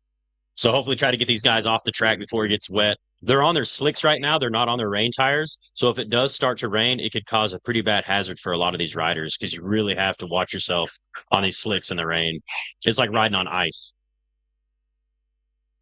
Yeah, you're absolutely right about that, Kenny. While I was out there on the track, just a few little sprinkles, nothing. The clouds didn't look like they do now or anything like that. But in my head, I was thinking of MotoGP and their flag-to-flag rule, having 2 bikes, one prepped with rain tires. I was wondering if anybody could get some rain tires prepped up for me. That way we could just make the switch real quick and get back out there if the bottom fell out. But we got lucky, just some sprinkles so far. So we're gonna hope that stays this way and everybody stays dry. I know you guys are probably sick of hearing about the weather, but this is playing a pretty big factor in this race, both mentally and physically on the track. Just the focus that it takes once it starts sprinkling or raining to make sure that you hit your marks and you aren't pushing too hard to where you're going to have sketchy moments and end up on the ground. So it's something that it takes a lot of focus just to make sure that you hit all your marks and do the right things. Checkered flag. But yeah, it looks like on screen here, we're going to see the number 034, Adam Cooper, popping a little wheelie there, taking the checkered flag in first place. Johnny Bang should be coming around now. Man, look at that flag work from Fred. That is impressive.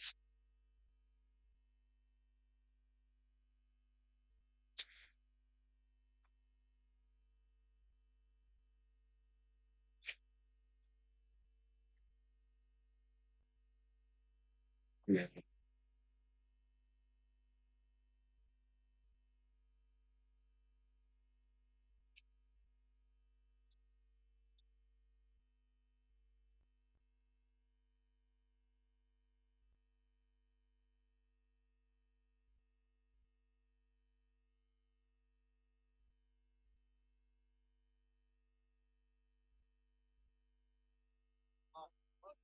All right, so now that the checkered flag is out, all of these racers making their way around on the cooldown lap. I see over the back of the screen here that we do have a rider down in turn 2. So we're going to make sure that rider gets attended to. But here in just a moment, we're going to have some interviews with our top 3 from our NAS Open Amateur class. So bear with us. One sec. Adam Cooper, all the way from California, got your Moto 1 win. How you feeling? I feel awesome. It was a good battle with Bang over here. Love it. Perfect timing for the rain to start. And it was a hard one. He was pushing me in the dirt a little bit. It was fun. Feels good. Feels good. Right on. Any changes for Moto 2? I don't know. I don't have any rain tires, so hopefully it doesn't rain too much. But I do have some experience riding with slicks in the rain, so we're good. Right on. All right. Congratulations. Second place, Johnny Bang, SMR Magazine. How you feeling? Oh, I'm all right. I stalled it in the dirt. Hit the button for a few seconds. He was faster than me. I think almost all the asphalt. I might have had a little bit of speed on the dirt. I don't think it was enough. Maybe I can get a start in the second moto, and if I can stay in front of him, I think I might be able to get it done. Right on. Good job, dude. All right, thanks.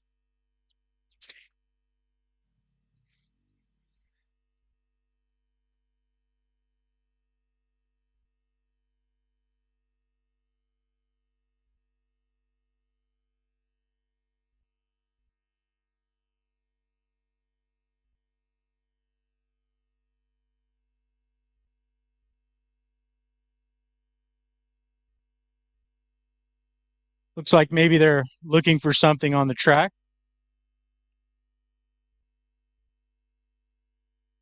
Yeah, Jay, I think we had a rider go down in turn 2, so a couple competitors there just stopping to check on him, make sure that everything's going to be all right. We do have a medic out there tending to him right now, but here's a word with the number 87, David Geerton, out of quote. Third place, David Guertin, all the way from Quebec. Yeah. How you feeling? Pretty good, man. It was scary the last lap with the rain, but the dirt is good, the asphalt is good, the layout is good, man, for real. it was a nice race, man. The two guys in front of me are really fast, man. Great job, guys. Right on. Any changes for Moto 2?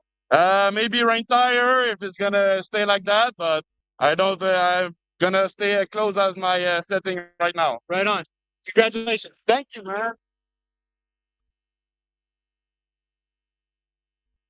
Right, and there was a word with our podium finishers. The number 034, Adam Cooper, followed by 929, Johnny Bang. And rounding out the podium there was the number 87 of David Gearton coming to us from Quebec.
All right, just a word for any of our fans that were a little concerned there. It looks like our rider that was down on track is up and making his way off of the track, so that is great news. Hopefully everything's all right there. Sending our best wishes out to him, making his way back to the pits.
Moto Racing. We're here at Oklahoma Motorsports Complex with the North American Supermoto Shootout. We're here doing trackside support with a whole bunch of tires and parts. And if you're here racing Metzler tires, they've got contingency, and we've got a whole supply of them. So come get what you need. We're here for you, racers, and come watch some racing too if you're not racing. I am Supermoto.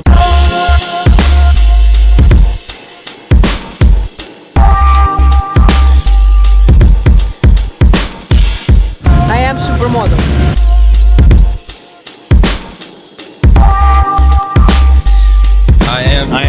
I am Supermoto.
Hey, Jeff here with Toxic Moto Racing. We're here at Oklahoma Motorsports Complex with the North American Supermoto Shootout. We're here doing trackside support with a whole bunch of tires and parts. And if you were here racing Metzler tires, they've got contingency, and we've got a whole supply of them. So come get what you need. We're here for you, racers, and come watch some racing too if you're not racing.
Hey, Jeff here with Toxic Moto Racing. We're here at Oklahoma Motorsports Complex with the North American Supermoto Shootout. We're here doing trackside support with a whole bunch of tires and parts.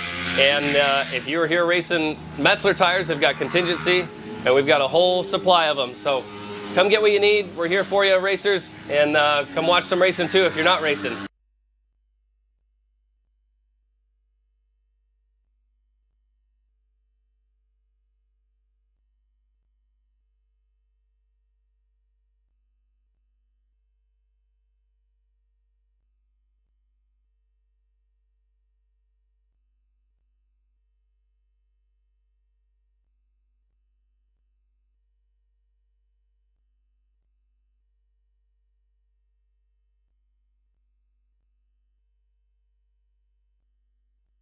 I am Supermoto.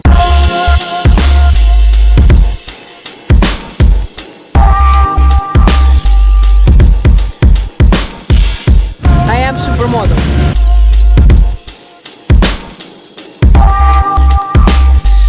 I am Supermoto.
Hey, Jeff here with Toxic Moto Racing. We're here at Oklahoma Motorsports Complex with the North American Supermoto Shootout. We're here doing trackside support with a whole bunch of tires and parts.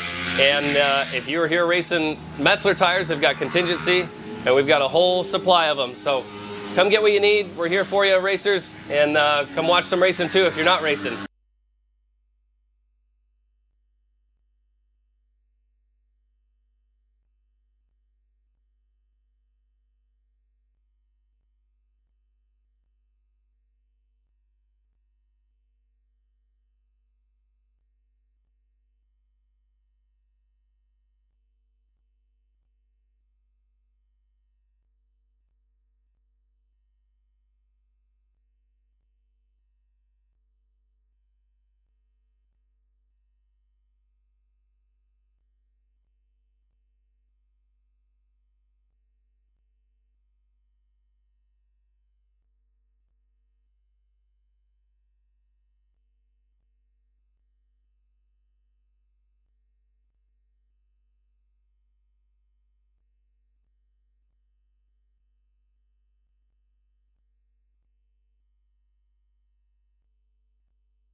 Good afternoon, racing fans.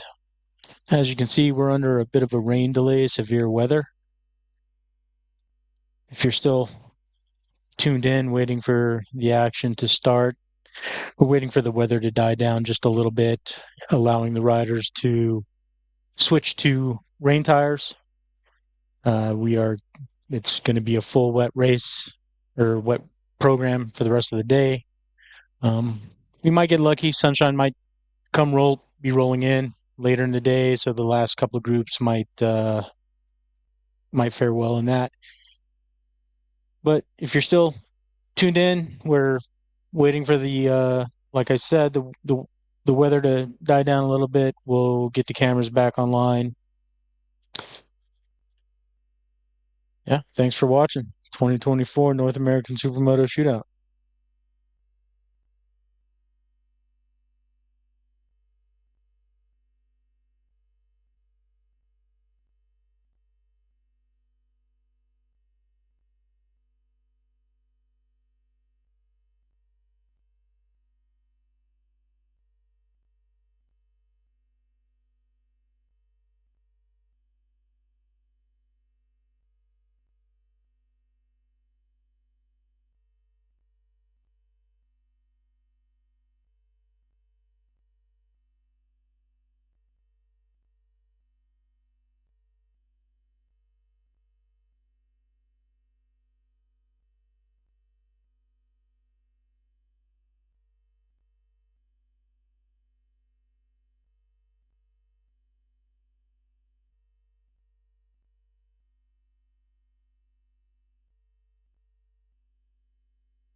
Hey, help me out real quick. Let's raise this thing up.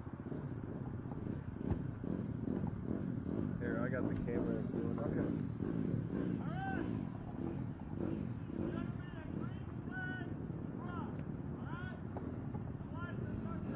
That's fucked up.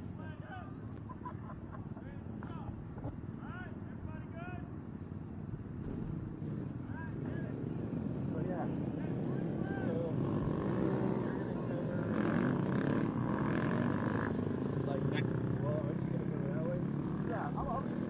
I'm gonna go from about, look right here.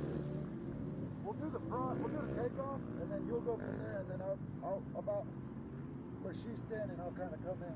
You take all that. So I'm gonna do the last. I'm gonna hold on, there.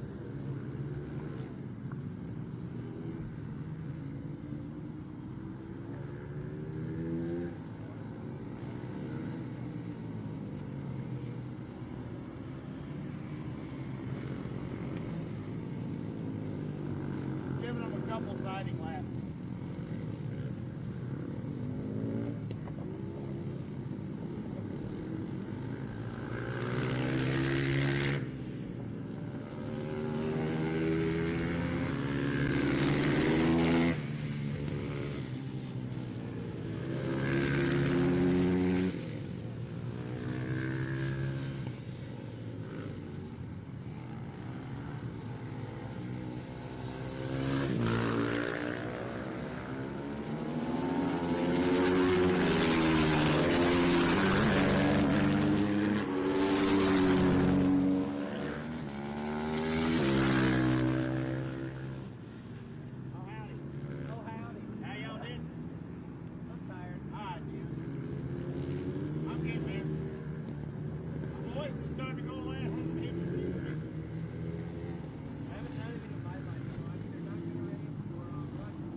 And welcome back to the 2024 edition of the North American Supermoto Shootout. We do apologize about that rain delay, but it looks like the rain has passed for now.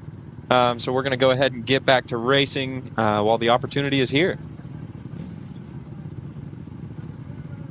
So first race out on track, this is going to be our Open Pro Moto number 1. These guys didn't get a chance to race before the rain came. Unfortunately, with the rain, our dirt section has turned into a mud section. So similar to last year, these will be abbreviated laps. We will be running asphalt only for all the classes. But right now, like I said, we've got our Open Pro Moto number 1 getting gridded up and about ready to take off.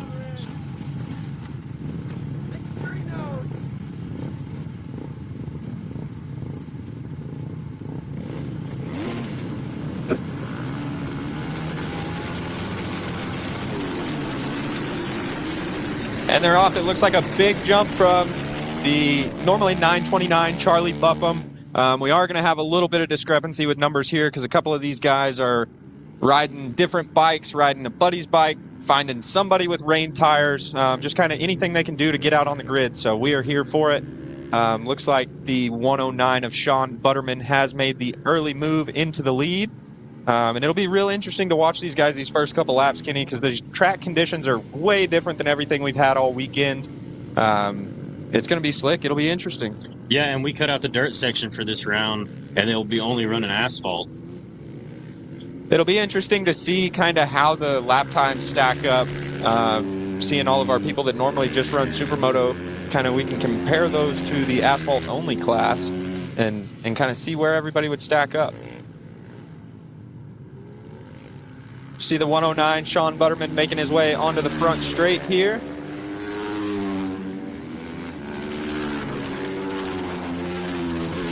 It looks like he is followed by the 929 Charlie Buffum. Then behind Buffum, it looks like is Donnie Torwey, followed by Ryan Samp.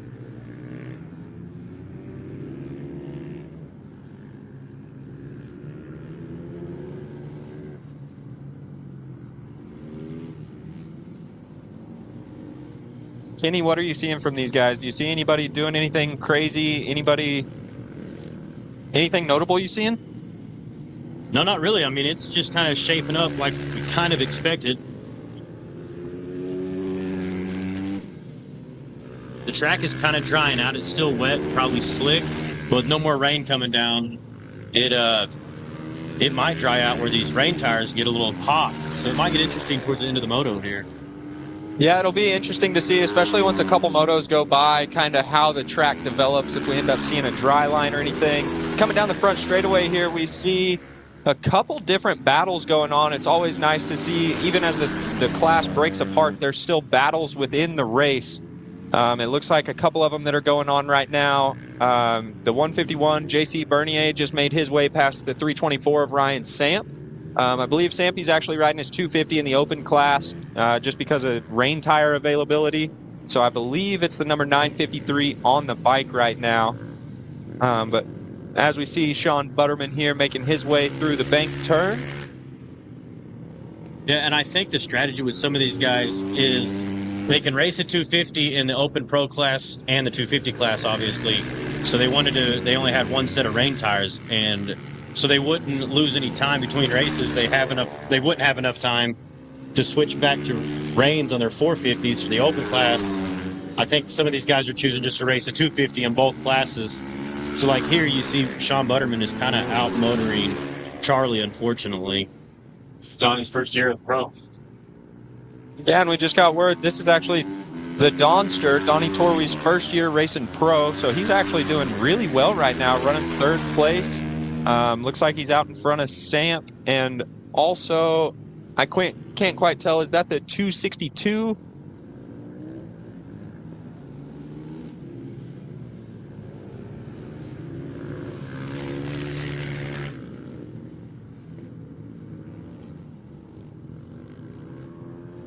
Here you can see Charlie Buffum making his way through. The really cool thing about Supermoto, it's really a family type environment. I heard through the pits as everybody's changing, scrambling for rain tires. Jeff at Toxic Moto, he was changing tires like crazy. But I actually heard that Charlie Buffum in second place, he gave an extra set of rain tires that he had to the 324 of Ryan Samp just so that there would be another competitor out there on the grid. So that's a really cool thing about Supermoto is it's kind of what's mine is yours, and everybody's here to help and lend a helping hand. Just a moment ago, you could see Sean Butterman intentionally going through a water puddle. Why do you think he did that? Well, whenever the track, I don't see a dry line around the track yet, but as these rain tires pull the moisture off of the track, the tires heat up. And being rain tires, they are designed and engineered to run at a cooler temperature because they're generally wet. So kind of you got to find the puddles like Butters was doing there to try and keep the tires cool and keep from overheating the tires to where it ends up you just cook the tires and you're spinning. And yeah, I mean, it can be worse than out there with the slick in the rain whenever you overheat your tires on dry pavement. You overheat rain tires on dry pavement.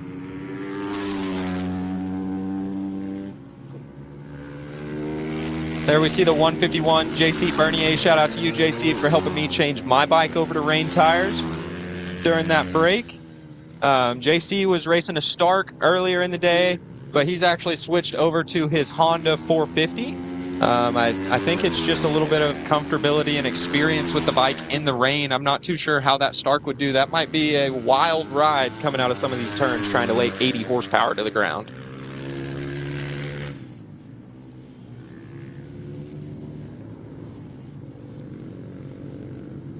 So there we see the battle still going on between Donnie Torwey and Ryan Samp.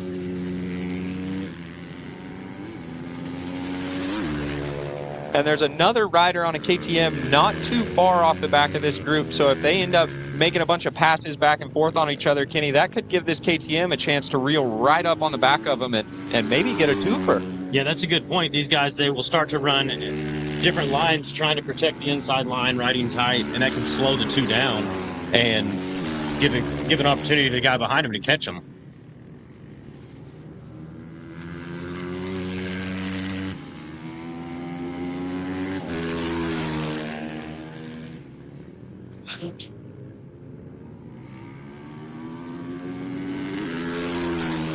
There's our leader, Sean Butterman, out front. Got a pretty comfortable lead right now. Has most of the infield section on the second place, Charlie Buffum. So Butters looks like he's out having fun. I think Butters kind of enjoys riding in the rain from what I've heard. So he's probably out there with a smile on his face.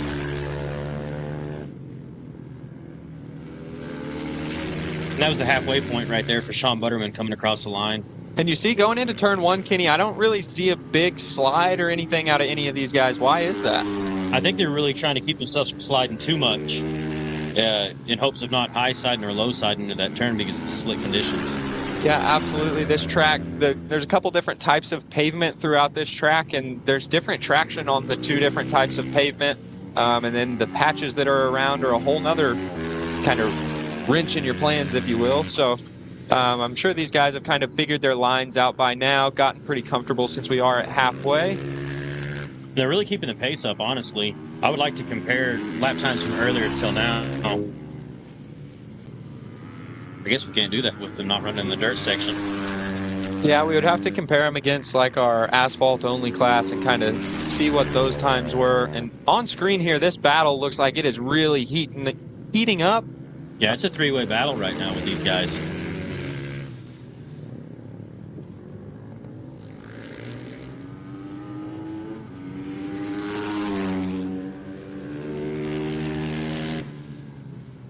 We might see a pass shaping up coming into turn one shortly.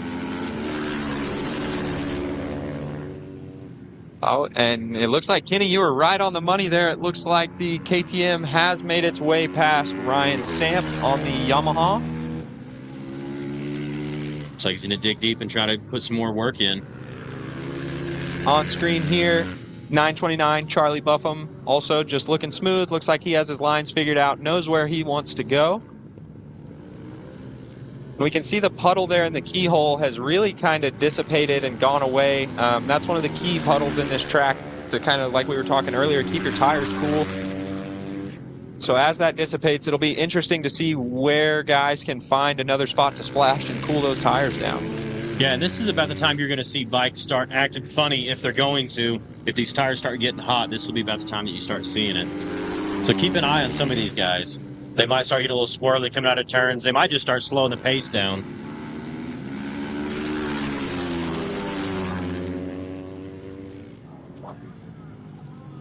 You can see Charlie hit a huge puddle there. It looks like he almost hydroplaned, blew his feet off.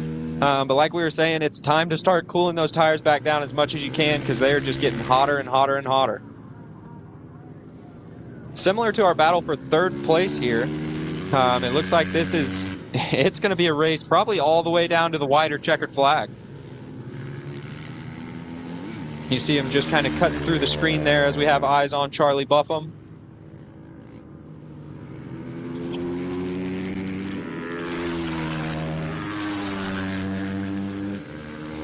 There's that three-way battle right there.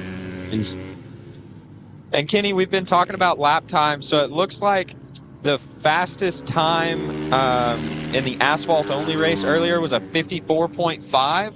Right now, the fastest lap on track is a 57.652, so only 3 seconds off in the rain. That is really impressive.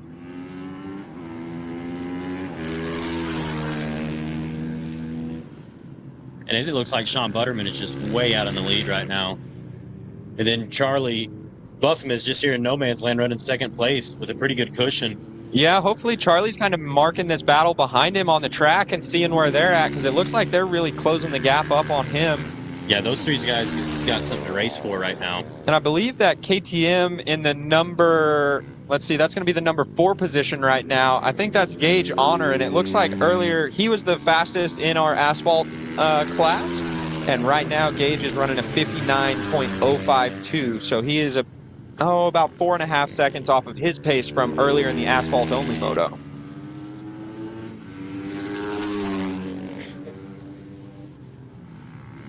Can see Charlie Buffum making his way one-footed, as always. He's either one hand or one foot down the straightaway every lap, but it looks like the 262 Gage Honor has made the pass on Donnie Torwey, and Ryan Samp still right there just waiting for both of them to make a bobble so he can try and attack. We had a position change for third place. Yeah, Gage Honor made his way around Donnie Torwey, and it really looks like he's trying to go for second place. He is working on trying to get Charlie Buffum. They've got about 2.5 laps to go. See if he can make some work. Charlie might be slowing down. His tires might be getting a little hot on him.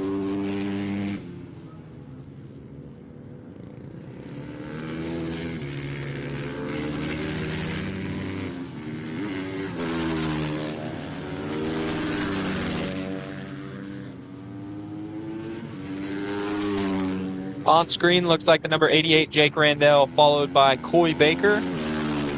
And then we see Charlie Buffum making his way down into the first turn. And right there's Gage Honor. He is really mounting a charge, trying to catch up to Charlie Buffum. Starting to pull away from the two that he just got around. And white flag will be coming out next go around. Yeah, I'm not too sure. I think Charlie's probably got a comfortable enough lead that unless something bad happens, I think he's going to be able to hold Gage off. But it will be interesting to see what kind of lap times Gage is turning in now that he's got out of traffic. And yeah, well, Charlie's running into some lappers right about now, so maybe that'll slow him down. Yeah, you can see on screen here, it looks like he has caught up to that battle between Jake Randell and Coy Baker.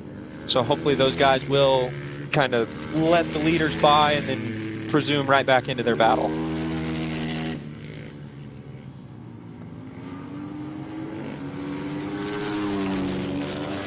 We can see Fred there with the white flag. It looks like Charlie Buffum did make his way around both of those back markers pretty easily.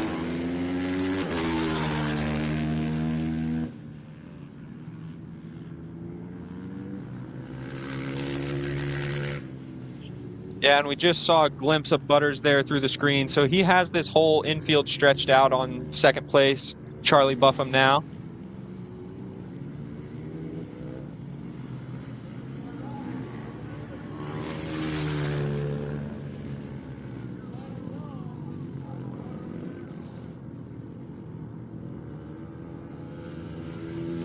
There's Charlie Buffum in second place, and you can see Gage Honor making his way through the back markers there. Still not too far off of the number 929 Charlie Buffum in second place.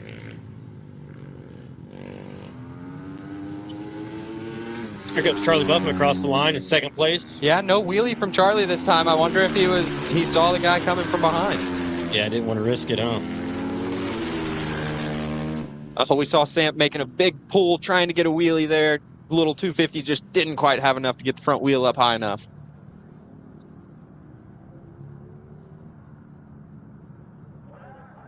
All right, we'll be hearing from the race winners here pretty soon. We'll be throwing it down to Jay.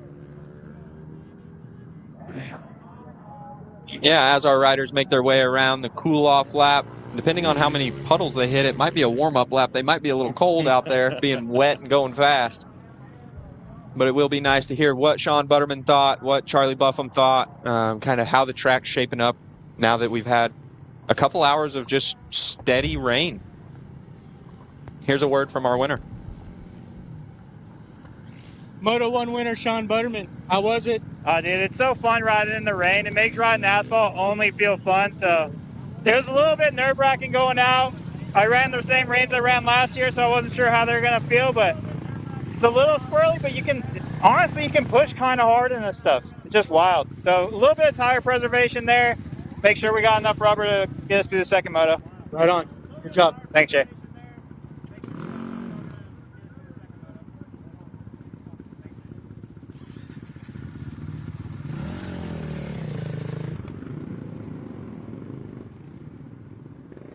Great to hear from Butters there. Sounds like, just like we kind of thought, the track's a little bit tricky.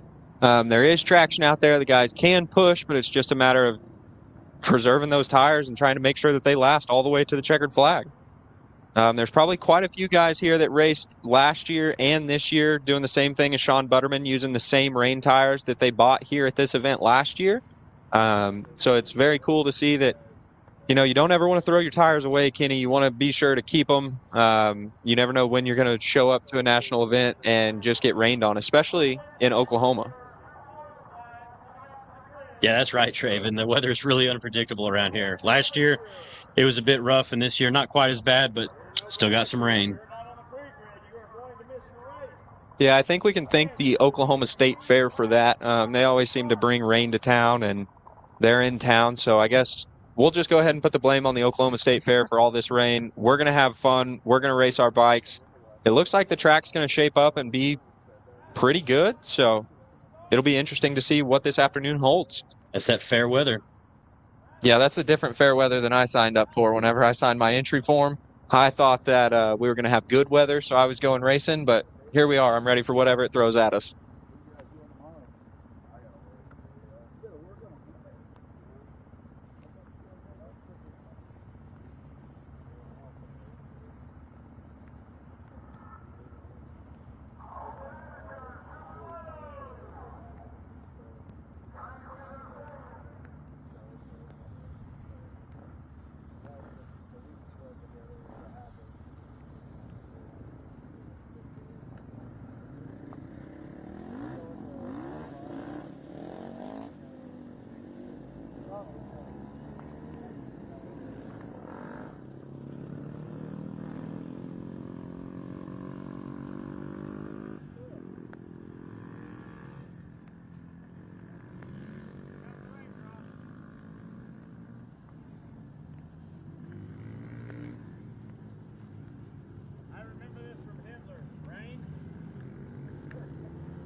All right, so on screen here, we can see our, let's see, this is going to be our NAS Amateur Moto 2. So this is going to be the beginning of our second motos. Looks like on pole position, we have the number 034. Second position, we have the 292 Johnny Bang, followed by the 87. The 2:52.00, and then 9:53. Looks like these guys are all staged up, whole shot devices latched down, ready to go. And they're off. Looks like a great jump from the number 87, David Geerton. Looks like he might pull that whole shot from the outside. And yeah, looks like he's going to lead him into the first turn, followed by Johnny Bang. Whoa, a big moment for Johnny Bang there in the first turn. Great save. Way to go, Johnny. Hopefully you get some heat in those tires and they last all the way to the checkered flag. And that's going to be the interesting thing with this race is you don't want to grab a handful of front brake into the first turn to unlatch the whole shot device. You don't want to grab a handful of brake into the second turn to unlatch the whole shot device. So how are we going to do this, Kenny? How are they going to get them unlatched? It looked like Johnny's bike was maybe locked down for the first half of that lap, and I'm sure that's a very scary feeling in these conditions. Yeah, it has to be very unsettling. Almost worth not even using it. And there we see the 292. Johnny Bang making his way around, followed by the 034. I believe that's Adam Cooper.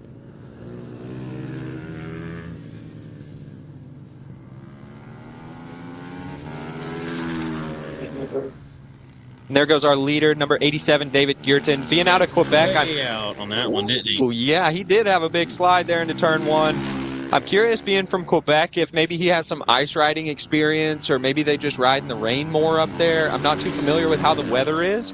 But David Geerton looks extremely comfortable out front on the number 87 Kawasaki.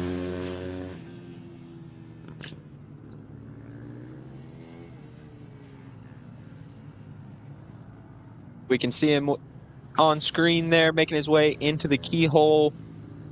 As he makes his way around, there's the 292, our very own Supermoto racer, Johnny Bang.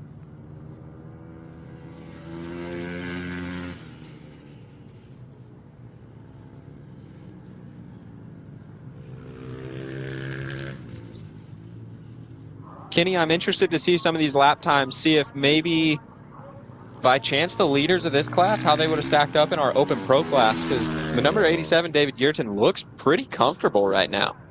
Yeah, he really does. Yeah, and some of these guys might be a little timid too. I'm not sure if everyone got switched to reins or not.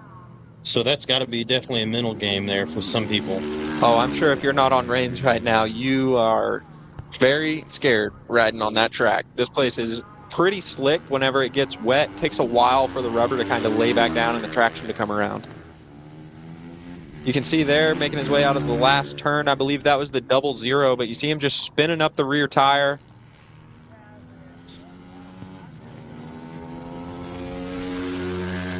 And that is the 953, so that's Ryan Samp's brother. That bike was just on track in our Open Pro Moto, came off the track. I don't even know if it got filled up with gas, and it's right back out there for the amateur moto as well. Yeah, I think we can expect to see that bike in a couple more races this afternoon too. Yeah, they're just going to pass that one around the whole New Mexico pit, are they? Apparently there was one set of rain tires and 5 riders. That sounds like my program, to be honest, Kenny. I brought a set of rain tires. I checked the date codes when I loaded them in the back of my truck this morning, and they were 9 years old from back when I used to race the AMA Supermoto series. So huge shout out to Steve Ingram. He actually gave me his rain tires. He said if it's raining, he's going to go ahead and start breaking down his canopy and packing up. So he was nice enough to donate those rain tires to my program. So we're going to do what we can with them in the 250 class. But here we see the number 252 of Chris. Oh, sorry, we just had a rider down off camera here, but it looks like he is all right. He's back on the bike, making his way. Whoa, throwing a big old water and mud roost, but he is making his way back onto the track. So it looks like that was, I believe that was the 034 that just had that get off there. You can see him in the background there, getting back onto the track, rolling around. Hopefully everything's all right with him and his bike.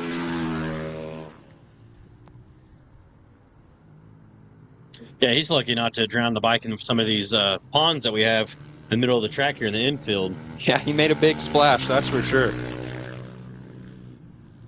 All right, and there's our leader making his way through the second turn, number 87, David Geerton. Again, just looking super comfortable and smooth. He's looking solid.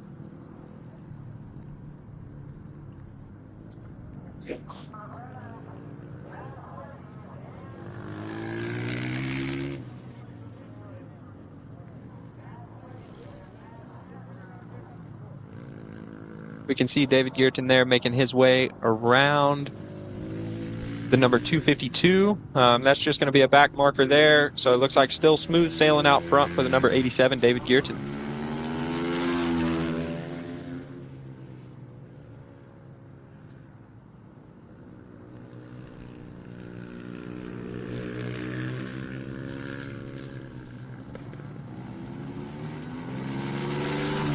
Kenny, I don't want to sound like a broken record sitting here and repeating myself from earlier, but man, these clouds are looking ominous. The pictures are going to be great.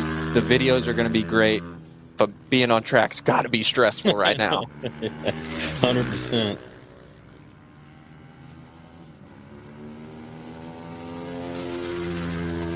There's the number 953 Yamaha making his way under the start-finish line. And then back on screen, the number 87, your leader. Got a pretty comfortable lead right now. It looks like he has not quite the whole infield section there, but he has that long sweeping right-hander, that whole thing of a lead on Johnny Bang. But Johnny's out there still doing what he can to make it happen. Looks like he's maybe fighting the bike just a touch. I'd imagine that that's condition-based more so than Johnny or his bike. Johnny was another one of those guys that was in the New Mexico pit scrambling around for rain tires. So I think he's actually running the front rain tire that I brought that I was telling you is almost 10 years old. So I'm sure the front traction is at a premium for Johnny out there. But man, he's making it work in second place right now. It's quite impressive.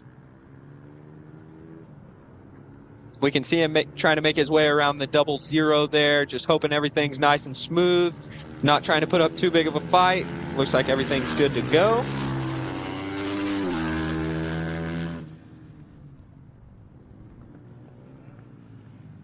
Kenny, it's pretty cool to me looking out on the track right now, kind of thinking in my head where all these riders are from, and I think we've got pretty much the whole country covered, and then our leader, number 87, he's from Quebec. So that's really cool to see, kind of everybody coming from around the country to come here to Oklahoma to the North American Supermoto Shootout and kind of see who's got the best riders in the country. Absolutely. I can't believe we're getting riders from that far away to come down and compete in this.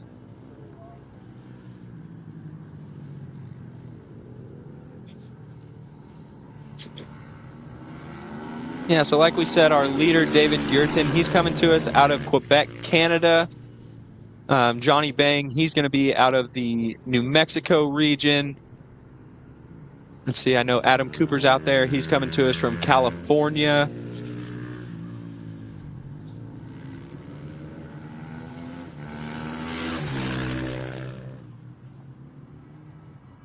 Then I think the 252, I believe he's coming to us from Cascadia Supermoto, which is up in kind of the Pacific Northwest area. I'm not exactly sure if he's out of Oregon or Washington. I think it's Washington, if I'm not mistaken. So again, really cool to see people coming from all over the country. We've got California, we've got Washington, we've got New Mexico, we've got Quebec, Canada. So a great representation of all of North America on track right now.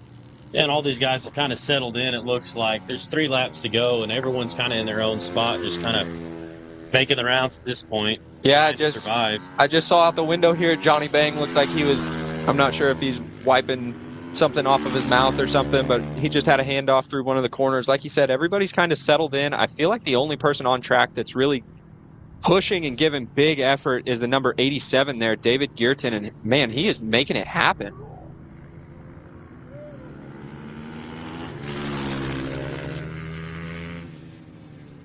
Yeah, Kenny, in the distance, I can hear thunder. You know what that means. The rain is on its way. Yeah, hopefully we can get this finished up before we get any more rain coming down.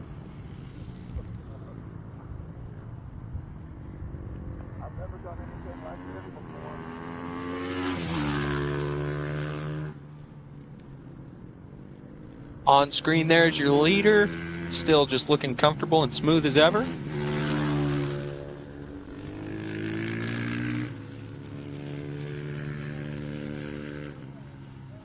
And I apologize about us not having an actual race running order along the bottom of the screen right now. Our producer, if you will, Johnny Bang, is on the track, and that's a little above my head. I'm not too sure how to get all the the stuff on the screen there, so we do apologize for the running order not being live. But we do see the race still chipping away. David Geerton out front, looking smooth. It looks like the white flag is out. So as long as he can make it around this lap smooth and clean, then he's going to go ahead and take home the checkered flag.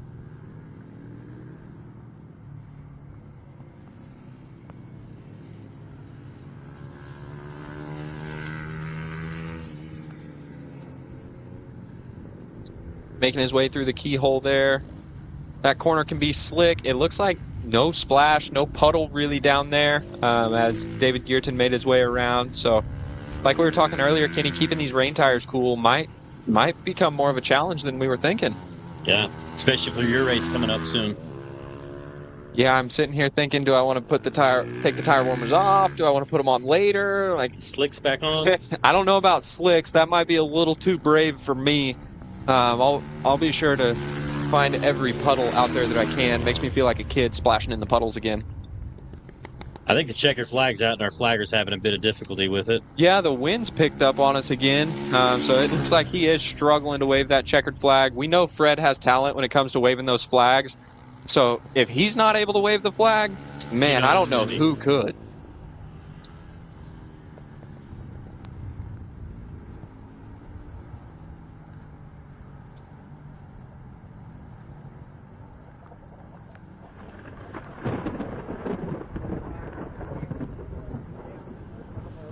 Yeah, and the storm kind of rolling in. We saw a little bit of lightning off in the distance there.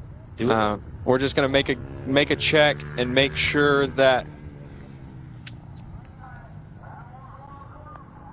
we're going to be good. And I see it looks like the number 953, the SAMP machine, is getting pushed off. So I'm thinking that one did not get filled up with gas between the motos, Kenny.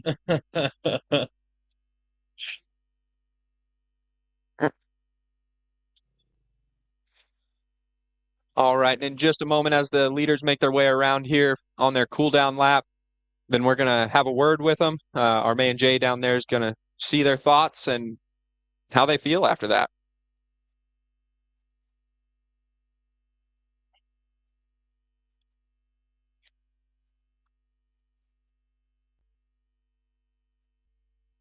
And here's a word with your race leader, the number 87, David Geerton. David Guertin, all the way from Canada. Weather is terrible. How do you feel right now after winning Moto 2? Pretty good with my rain tire. It was a pretty good decision to put it on, man. It was a wet race. Right on. Yeah, man. Congratulations. Thank you, man. Johnny Bang, how'd you do out there? Oh, on the first turn, I was losing the rear end, so I had to back it off and see what I could do, but second place is all right. Right on. 2-2 today. Congratulations. All righty, thank you. Yeah, great job by all of our racers out there.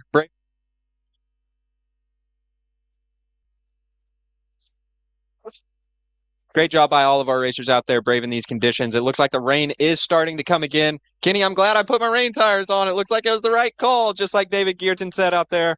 Great job by him. Rain tires were the right decision. Hopefully this storm blows over real quick and we can be right back to racing, but bear with us. We do have rain falling right now. There has been lightning pretty close. I see flags getting blown off. So we're gonna buckle down and try to stay safe here. So we'll be back with you guys hopefully shortly.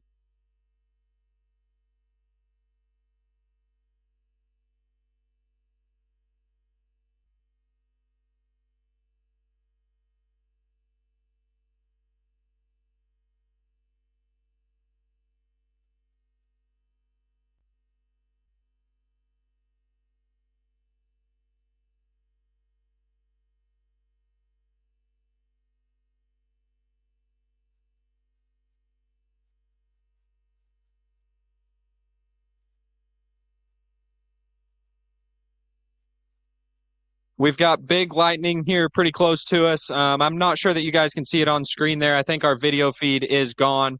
But the number 953, Zach Samp, off of his bike that ran out of gas, he pushed it across the finish line in the pouring rain and all of this wind just so he can say that he shootout. So shout out to you, Zach Samp.